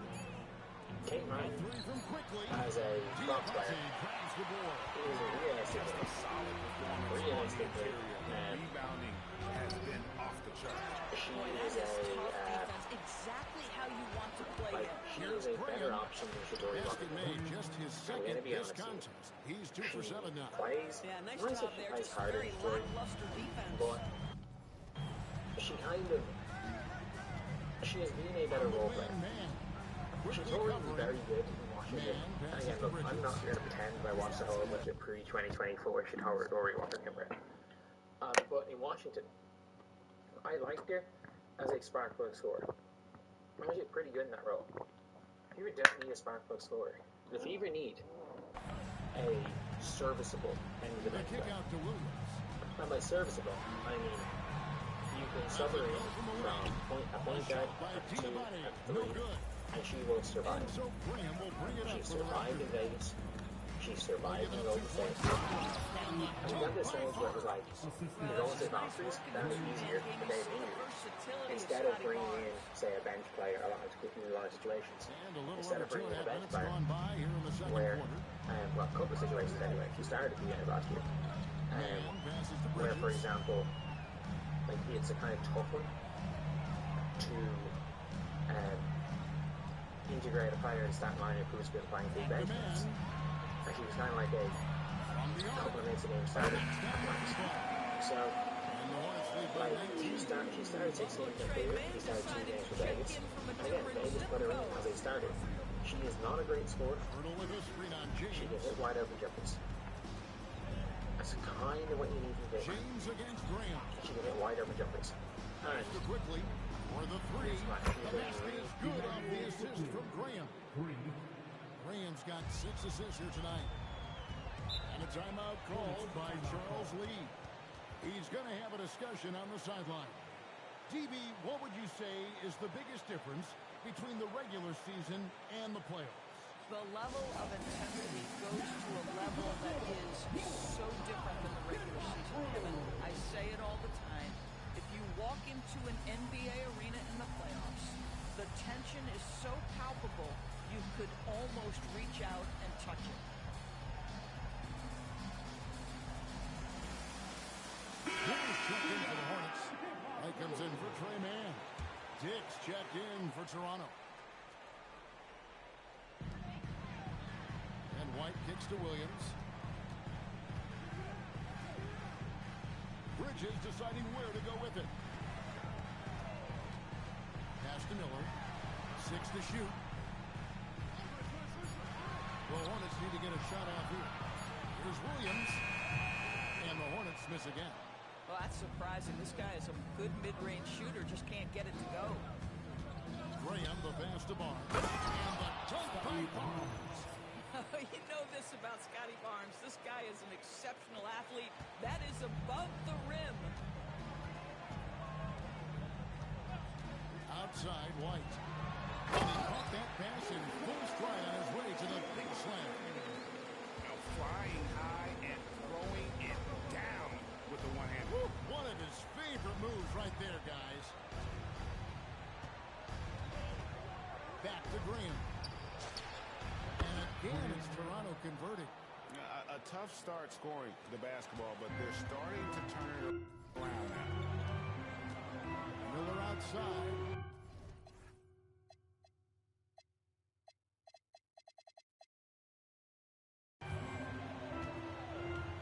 Back to White.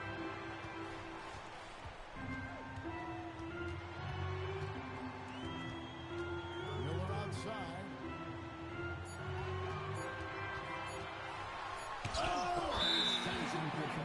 It's going to be a 24-second violation. They turn it over.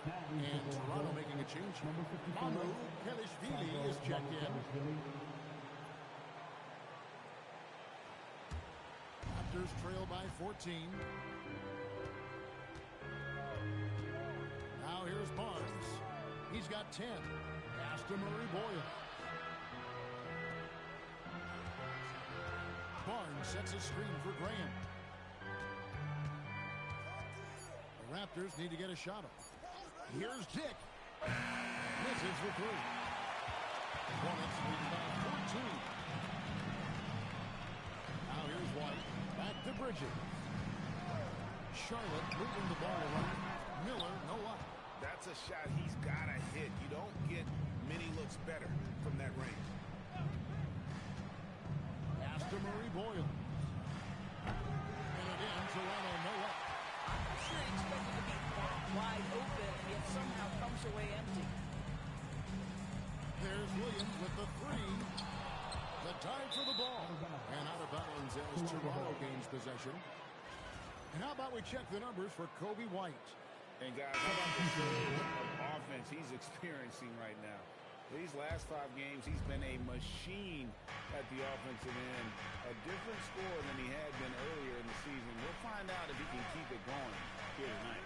Knipples checked in for the Hornets. And the Raptors also making a change. Elbows checked in. Now Graham. He's got 8. Barnes. The basket is good off the assist from Graham. Graham's got assist number 8 here in this one already. And so White will bring it up for the Charlotte Hornets. They led the game at 1 point by 20. Miller kicks to Bridges. Pass to Diabate. And it's Miller in the corner. Trying to get something going. And another one in the...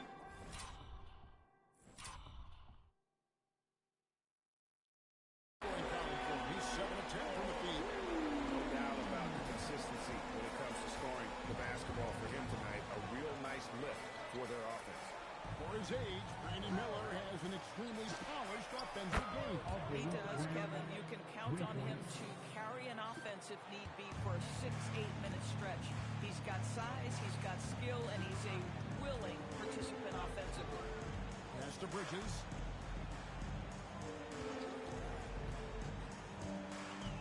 Here's Diabate. Dick defending. Oh, good off the back of the rim. So for the Hornets, their last game, a win against the Thunder in Oklahoma City. And there's the foul. It's on Miles Bridges. That is his first foul of the game. Williams is checked in for Miles Bridges. Raptors also changing it up. Battles checked in. And it's Walter in for Barnes. Graham with the ball. Williams picks him up. Bring him against Williams. And nice pass. Led him to the rack perfectly for the layup. Every time they get scored on during this run, it's come from inside the paint. Pass to White. Fires away from way outside. And they get it back. Knippel with it. He has 6. Shot clock at 5. Now White. Tries again. Now Knippel fires the 3. He can't hit that time. Graham surveying the floor. Picked away. Here we go, 1-on-1. Miller dishes to White. Pass to Williams. Knippel wide open. He fires.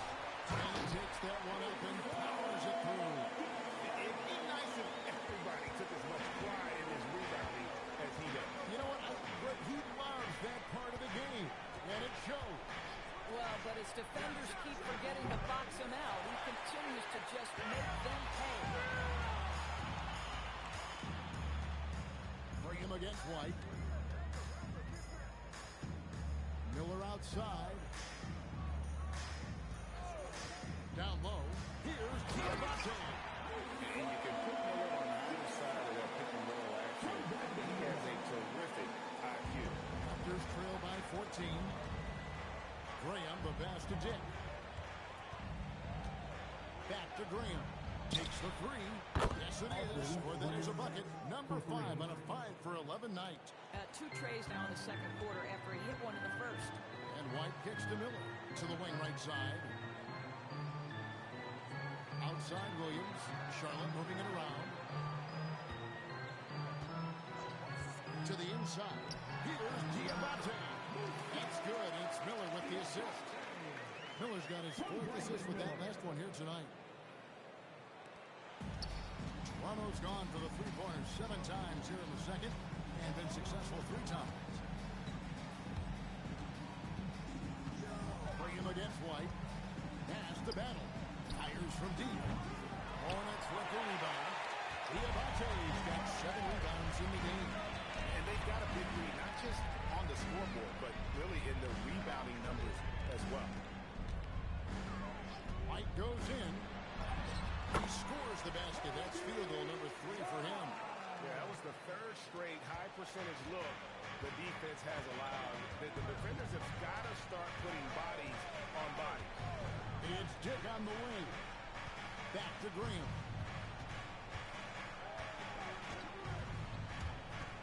There's the lob to the hoop.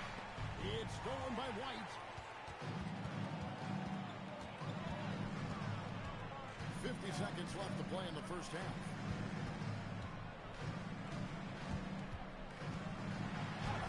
And he uses the glass on the way. White's got 4 points in the quarter.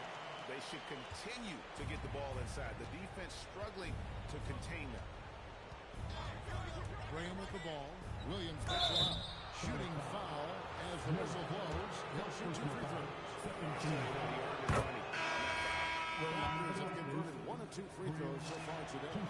And the season numbers for them at the line thus far are really poor. Something I'm sure they are making a point of emphasis. Jakob Poeltl's check in for the Raptors. Quickly comes in for Grady Dick. White inside. Graham defending. White, good. White's got 10 points. And that's 10 straight points in the paint. The defense, nowhere to be found. And here is Quickly. And the Raptors miss again. And through the first half, look pretty left side of the field. The Hornets lead by 17. We'll be back shortly live from Spectrum Center.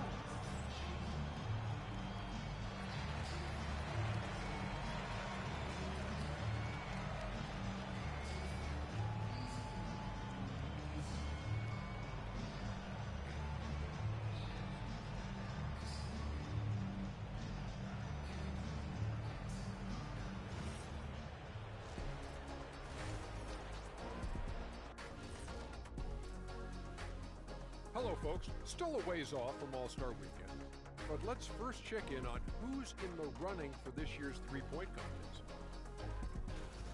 And just for a moment here, I was wondering, if you guys were playing in the league today, which current player would you most like to team up with? That's tough, Ernie, but I got to pick Wendy. Playing alongside of him, that's just going to be too good to pass up. Well, I'll tell you what, May 19th, I'm teaming up with the Ant-Man. 1-2 punch, baby. Very interesting. Now we'll take a look back at that first half. What an all-around performance it was for the Hornets. So they've got some firepower coming off that bench, man. And not just complimentary scorers. We're talking about primary options. And that concludes halftime. Now time to send it.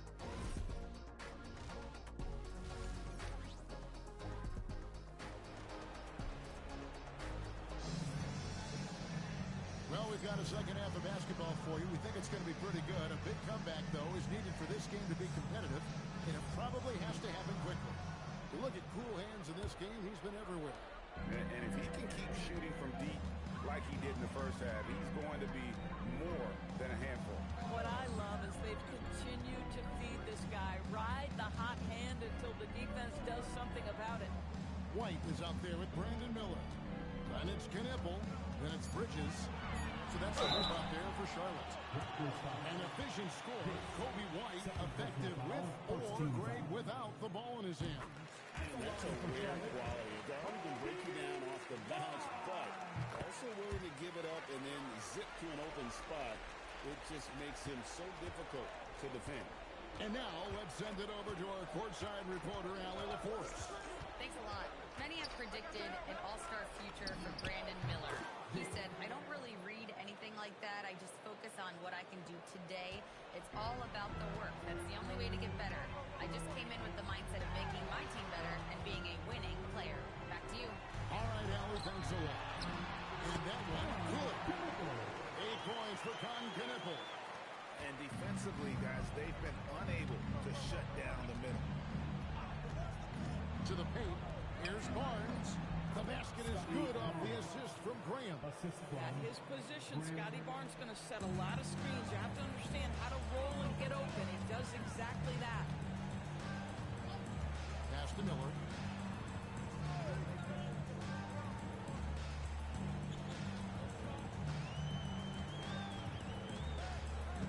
Four on the clock. And it's Murray Boyles with the rebound. Graham with the ball. He's picked up by White. Dick passes to Graham. Back to Dick. Barnes sets a screen for Dick. And he banks in the layup. Dick's got 4 points in the quarter. Oh, he's hot coming out of the break. 3 up, 3 down. And White kicks to Miller. And looks like the illegal kick was set. Yep, that's right. That'll get their attention. You know, looking at the turnover story, they've had a few miscues along the way, but as we see on the scoreboard, it hasn't hurt them. Raptors trail by 15.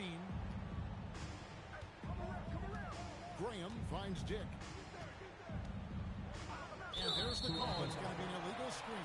And a moment here to see the numbers for Cool Hands. And he's right up there in the top 20 in scoring. Certainly a force to be reckoned with offensively. And we're talking about the ultimate competitor here. Leading the league in assists, maximizing every possession. He just tears apart a defense. White, wide open. He sinks the three-pointer. White's got 15 points.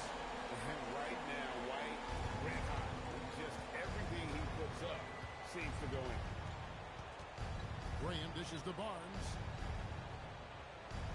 Pass to Dick for 3. Good, and it's Barnes picking up the assist. Barnes has got 3 assists in the game. Hornets leading by 15. Bridges outside. Back to White. The 3-ball. Slides through for his 7th basket in 11 tries. You love the start of the second half. 3 for 4. Can they keep it going? Barnes, screen on White. Graham, the pass to Barnes. And it's Barnes slamming it down. Guys, you can tell Scotty Barnes is locked in on the offensive end, and now he's found a rhythm, and there is no backing down. Graham against Miller. Inside. Hook loose. The 3 from Barnes. Hornets with the rebound. They led the game at 1 point by 20. Next up will be a home game matched up against the Pacers. And that game is the second of 2 straight at home. And Pirtle pulls it down. Here's Murray Boyles. White covering. Graham against Miller. Graham with the bucket. He's got 18. Aggressive move in the painted area. Just make some things happen. And he makes the bucket, gets the whistle, and now a 3-point play chance here for him. When you allow good scorers to get uncontested shots at the rim, no wonder you're losing. To me, this is simply stated been a complete lack of defensive attention and focus all night long. Back to Graham. Takes Takes a three. Miller grabs the miss. Miller's got 4 rebounds in this game. Here's White. That's in, coming off an assist from Miller. Miller's got 6 assists now in the game. Boy, bringing tremendous energy right now, and his teammates are absolutely feeding off it. Barnes sends a screen for Graham. Back to Barnes. The tray. And he's good on the 3-ball. Barnes has got 7 points here in this quarter. Now, this is the aspect that he's got to continue to work on, but Scotty Barnes will get dangerous from deep. Nice shot there. Here's White. And he can't answer back. The 3-pointer offline. And so Graham will bring it up for the Toronto Raptors. They trail by 16. And that one's good. Barnes. This guy's been impressive this quarter, putting his team on his back. Dig against White. Pass to Miller. Puts up a deep 3. Offensive rebound. Good. And there's 2 points. Working on the glass, paying off that time. +8 in the rebound differential. One more reason why they're in control. Takes it inside. Graham, the pass to Barnes. And that one clearly a foul. Gets the whistle and 2 shots coming up. How about Scotty Barnes, guys? The 4th pick in his draft class. A guy who proved from the outset he was going to be reliable, efficient, versatile, and a two-way player. Pretty impressive stuff. And he knocks down the first one. There are some who will say, GA, there are too many threes being taken in today's NBA. What are your thoughts on that? Hey, if we're cutting back on something, how about free throws? The three-point shootout is arguably the best part of All-Star Saturday, but nobody wants to watch our free throw contest. To the middle. And takes the feed in stride and slams it home. It's so smooth in the pick and roll. Love seeing right there with the right pass. Out left to the wing. Here's Graham. He's got 18. Here's Murray Boyle. The basket is good off the assist from Graham. Murray Boyles has got his first bucket in this one. Miller outside.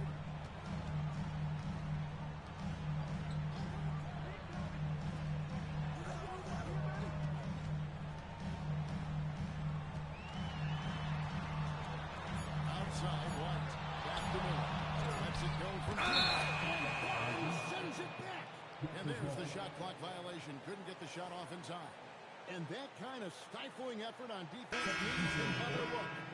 And guys, that block could really help change the momentum of this game. James checked in for the Hornets.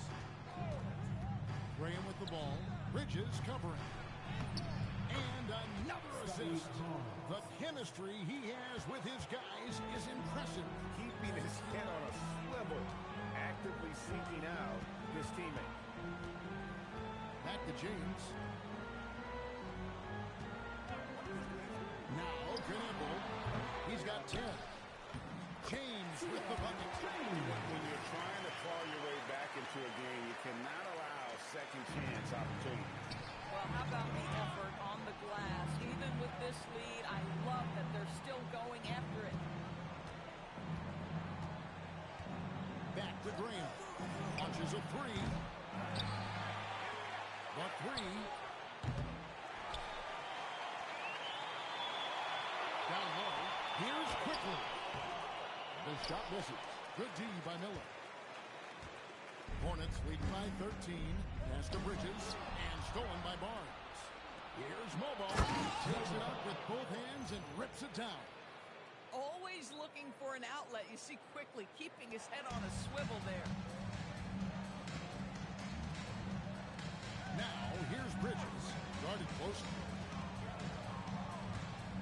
Now Knebel.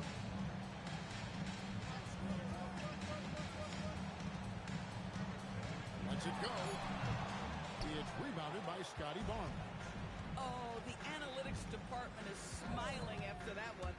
Graham with the ball. Bridges covering. And that one's good. Barnes. And they're beginning to just flat out fall apart defensively right now, especially on the interior. On the wing, James. Pass to Knebel.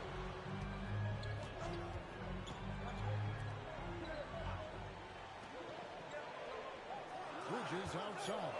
From past the arc, it's hauled in by the Raptors. Boy, normally he makes that. Defense gets lucky there. And it just seems that every pass they make is leading to a score. Just great ball movement. Now, here is Miller. 15 points in the game. Bridges with it. Back to Miller. To the inside. He goes up strong with one hand and flushes it down. Oh, Brandon Miller with the pretty feed. Raptors trail by 9. 2 minutes remaining in the third. 2 minutes. 1:56 left to play here in the third. Why don't we start less than a mile away at Madison Square Garden, where they're probably still partying out on 7th Avenue. The Knicks outlasting the 76ers 108-102 yesterday. Joel Embiid was ruled out on Wednesday afternoon with an ankle and hip injury. The Suns going off to the fourth quarter heroics and left New York with 26 points. And now witnesses when they be overshadowed by a ton of injuries. Knicks lost over Jordan. What do you guys think so far about the offense of the coach for the Hawks? Maybe they say physical offense, just attacking the paint as much as possible. Bro, why do Ray have cornrows, bro? Oh my God, his forehead's fucking beaming. I think one of the things that also strikes me is their activity, forcing turnovers, coming up with steals. It has really shaped the tenor of this game.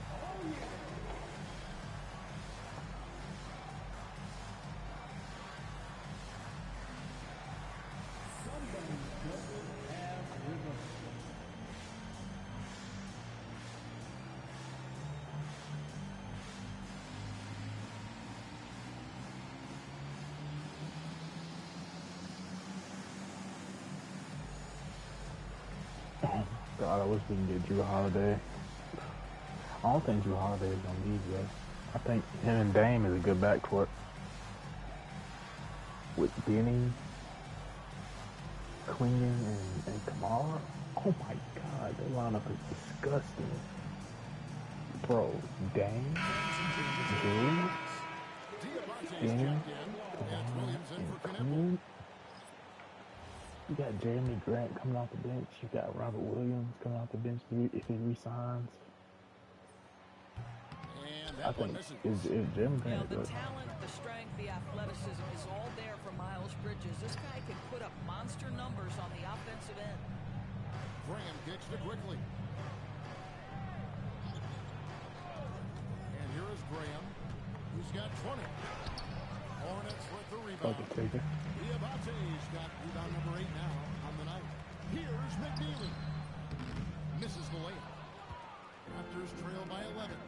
What's going on, y'all? Welcome back to basketball. And more importantly, welcome back to Ideal Offseason. This is a series where I get to put the GM cap on for a little bit and help the team navigate through their offseason. Now, I try to keep this series as realistic as possible, meaning try to take a look at each team's individual needs and actually try to help them with that. Not every team is actually trying to contend at this moment in time like the Stars, so we have to help them out and what they need. And in this video, we've got the Houston Rockets, a team that unfortunately kind of puttered out at the end of the season. They have some very glaring needs, and we're going to try to help them with that. We're going to go through and make some trades. We'll go through the draft. We'll go through free agency and try to make all sorts of realistic moves to leave the Rockets in a better place than where we found them. But before we get into all that, make sure that you guys like, subscribe, and comment. I've responded to every single comment on my YouTube channel at this point, and I intend to keep on doing so. We're trying to hit 10K subscribers for the end of the NBA season. That'd be awesome if we could do that. Just a little goal we're setting. Go watch the other Ideal Offseason videos, the most popular thing on the channel,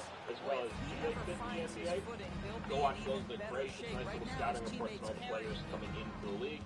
It's a great time to be on the channel, and I'm going to be live soon, this weekend, actually, starting at 1:45 Central Time. We're going to be watching the draft lottery, so make sure you guys are tuning in for that. And with that being said, let's talk about the Rockets. And that brings us back here to the Ideal Offseason spreadsheet. So for those of you that are new to the channel, because I know like 50% of you are in any given video. I like to build these spreadsheets to kind of help articulate and visualize the stories that I'm trying to tell. Here on YouTube, you can actually get access to these spreadsheets if you want them. All you have to do is go to my Discord for free. The link to that is down in the description. You go over to the spreadsheets channel, you can download it there. But the Discord's also just a fun place, so hang out there. Houston Rockets, okay. Let's make it very clear what the fuck they had glaring issues going into the season because Fred VanVleet, not because Fred was around number 3 with NCAA and Achilles, but he's out for the year, right? They didn't have Fred, and then we started looking around the roster, and all of us quickly went, oh no.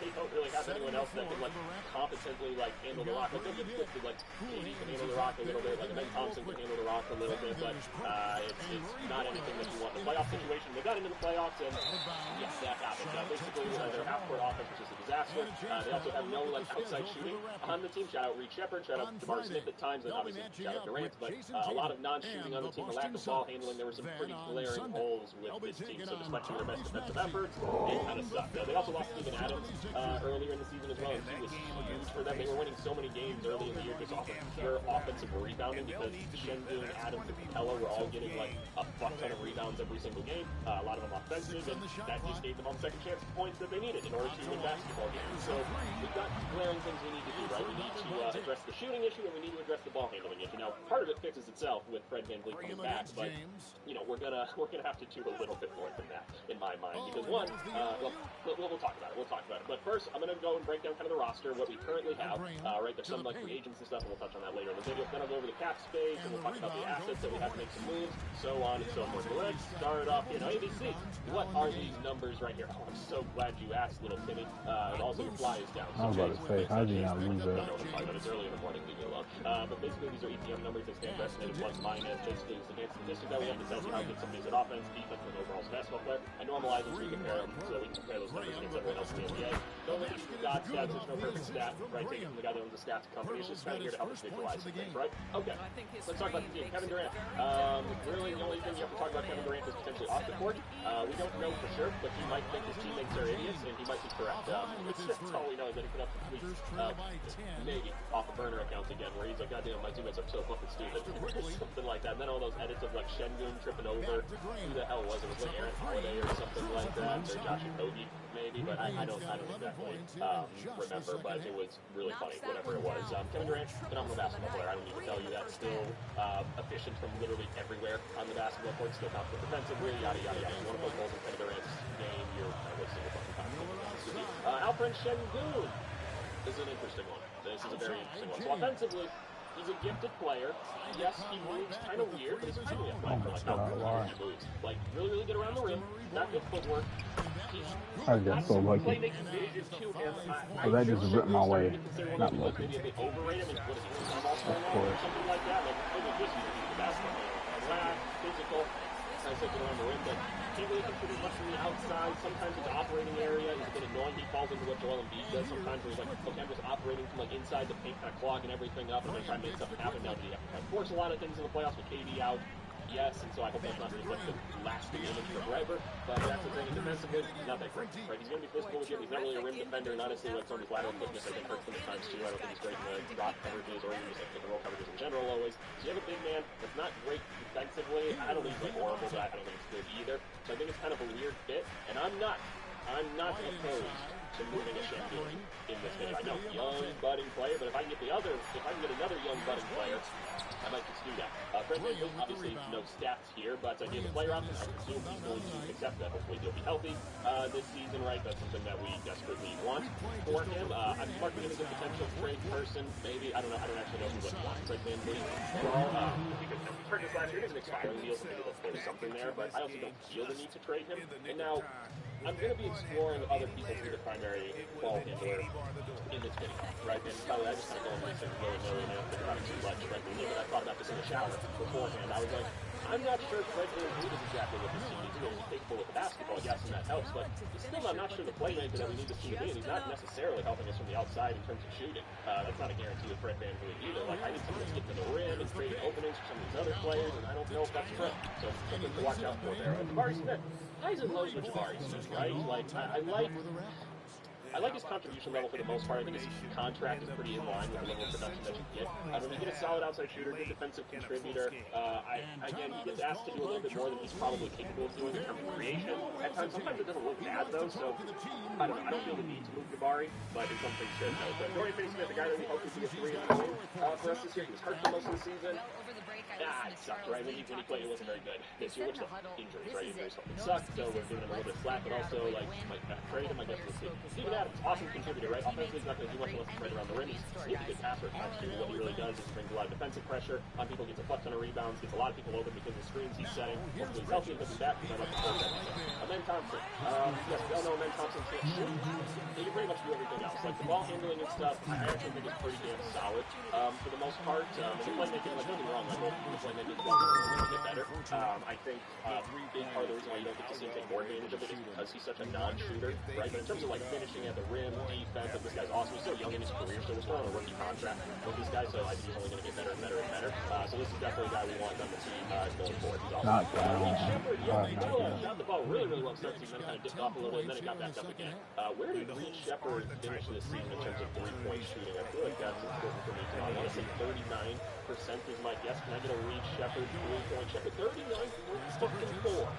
7 shit. The shooting, what's really funny about Reed Shepherd, right? Like, he shoots that well from three, and he has to take a lot of not-so-good three-point shots. So he has to shoot it from really deep because he can't put the ball on the floor. And all right, and this was his concern with Reed Shepherd, right? He's a smart defensive player, but he gets taken advantage of all the time because of his size, so it's still probably a negative defensively more often than not. And, like, the shooting's cool, but he can't get anywhere near, like, the three-point line or within the paint at all, so he has to take these really deep ones. Yeah, Gordon. So we got this guard, can't create it all. Like, he would just go around the screens and just immediately try to pass up. He was not looking to turn the corner at all in the playoffs. It's a little bit frustrating. I don't know if we need to trade him for the right person. Maybe because we're trying to cover his basketball games, right? So we'll see. Clint Capella. Yeah, right? Like, a lot of rebounds, plays solid defense offensively. He's kind of just falling off like a cliff. So another guy we could potentially trade. There's a lot of people on here that could be traded. Then J.D. Davison. He's on the team. That's all I really have to say about him. He's just kind of like an end-of-the-bench value of the team option for this season. I don't feel the need to pick it up. I'll touch on it later or whatever. We'll see if we want to keep him around. I gotta switch that on Twitter. If we can find better than him on the team, you know what I'm saying? We can find better at like a minimum contract or something like that. But okay, that's what's currently on the roster, right? Now let's talk about the salary cap situation that we're working with, right? So for those of you that are new, 5 levels of the NBA salary cap. First, minimum salary, the minimum you have to pay your team, right? When you have crossed that line, that's line that's at 0, right? Then we have the cap space line. Once you go over that line, it's the average line at 0. You will pay your guys, your own guys, more than a minimum contract. Acceptance of the rules, we'll see if we have to use it there. I have to get with all of this stuff. That took me out. The luxury tax line, we're about $16 million away from that. So once we cross it, it gets a little more expensive. We just start because we have to pay. The first apron and second apron, basically, once you cross these, it gets harder and harder to maneuver the basketball. Nice. That is forming for forever, right? Just makes it harder to make We're here with MP after leading his... Maybe we end up in the first apron in this video. I prefer not to end up in the second. You don't really want to end up in the second if you don't have to. So something to keep in mind. Then we have our draft picks right here. No first round picks for us this year. We do have 2 second round picks, which is helpful to actually for us because then we can put 2 cheap guys kind of at the end of our bench, which is nice, right? Because they're only going to cost us about $1 million, and that helps fill the roster, so that could be valuable. Next year is the interesting thing, right? Because we can swap our pick for rookie. Now the lottery odds probably aren't going to be nice if they used to be, right? We're just lottery quite a bit. We have 2 first round picks we can use next year that are going to our own. We are own, but presumably it'll be Brooklyn's picks, not for them to us up high. And it'll be Suns picks as well, right? So these are assets that we can use. We're trying to make this team better right now, right? Because we're trying to do incredible basketball games right now. So that's something that we can use as well. As far as like other picks go, I mean, like we've got control of some of our picks going forward. We have a couple little complications like here and there with other things, but for the most part, we've got a decent little asset pool to go and try to make some moves with. So what do we want to do? I need shooting and I need ball handling, right? Those are the 2 things that I need on this team. I'm going to search for another primary ball handler. I don't know if Fred's necessarily going to get traded, so just because I don't know who's touching that unless I can find I'm not going to lead the league points per game, deal or something. Maybe that's an option. Perhaps I'll look into that. But otherwise, we need shooting on this team. I need somebody that can like really take I need someone where they're going to run the show a little bit more. Like Kevin Durant, who wants to pin down some sloppies and just shoot away, and that's what he's elite. That's what he's going to do. Creative, he really needs to. but I'm not opposed to moving Shingun to get what I want. So those are things that we might be thinking of, like incentives that we could up around with if we need to. But I'm not sure. We'll touch on it. But anyway, let's move on to the trade portion of the video. And that brings us back here to fans. For those of you that don't know fans, really cool website. We can do some trades and mock drafts. We'll use that later in the video. I love the websites. I just always like to shout them out. Also, because we can feature more of my videos on their website, which is kind of cool. So shout out them. I'd love to be good with this at some point. By the way, did you just skip the last like 12 minutes of this video? Your nana's she was buttering my bagels this morning. Why was I there at breakfast having a bagel? That's up for you to decide. Seriously, don't skip the little intro part of the video. I know some of you do. We want to see the trades. We want to see you miss all the context. You need the context for the story we're doing. Don't be a Royce Dorito. Have more of an attention span than that. But anyway, okay, we're not going to use space because they don't update their shit. We're going to use Spot Track instead because one, they're having problems for accurate, even though it's not as easy to use. So we're going to be using that to make trades instead. I need to figure out some targets though. We also should try to figure out how many roster spots we figure to have. We're probably going to have 1 to 2 draft picks, right? Depending on what happens in this. But what free agents do we need to bring back? There's Aaron Holiday. I'd really like to bring Aaron Holiday back. Tyrese. I'd like to bring Tyrese back as restricted free agents. That's cool. Josh Okogie. I'd like to bring Josh Okogie back. Based on take kind of mid Jeff Green until these guys get retired, right? So Holiday, Eason, Okogie. Yeah, those are probably the ones I want. So let's just put them on here right now, just so that we can note them, and then Holiday. Because here's the thing, right? Tari Eason had a burner for most of the season. Then he got hurt, and then like his three-point shot completely fell off. The defense and the rebounding was still very good. Josh Okogie, as we know, defensive player. Where did Josh Okogie finish out his three-point season? Wasn't he like not bad from 3? 38%. I'm not bad. It's not a lot of times when he was kind of hitting. And Aaron Holiday was just kind of a solid like 3-and-D point guard. I know he has his moments or whatever. Whereas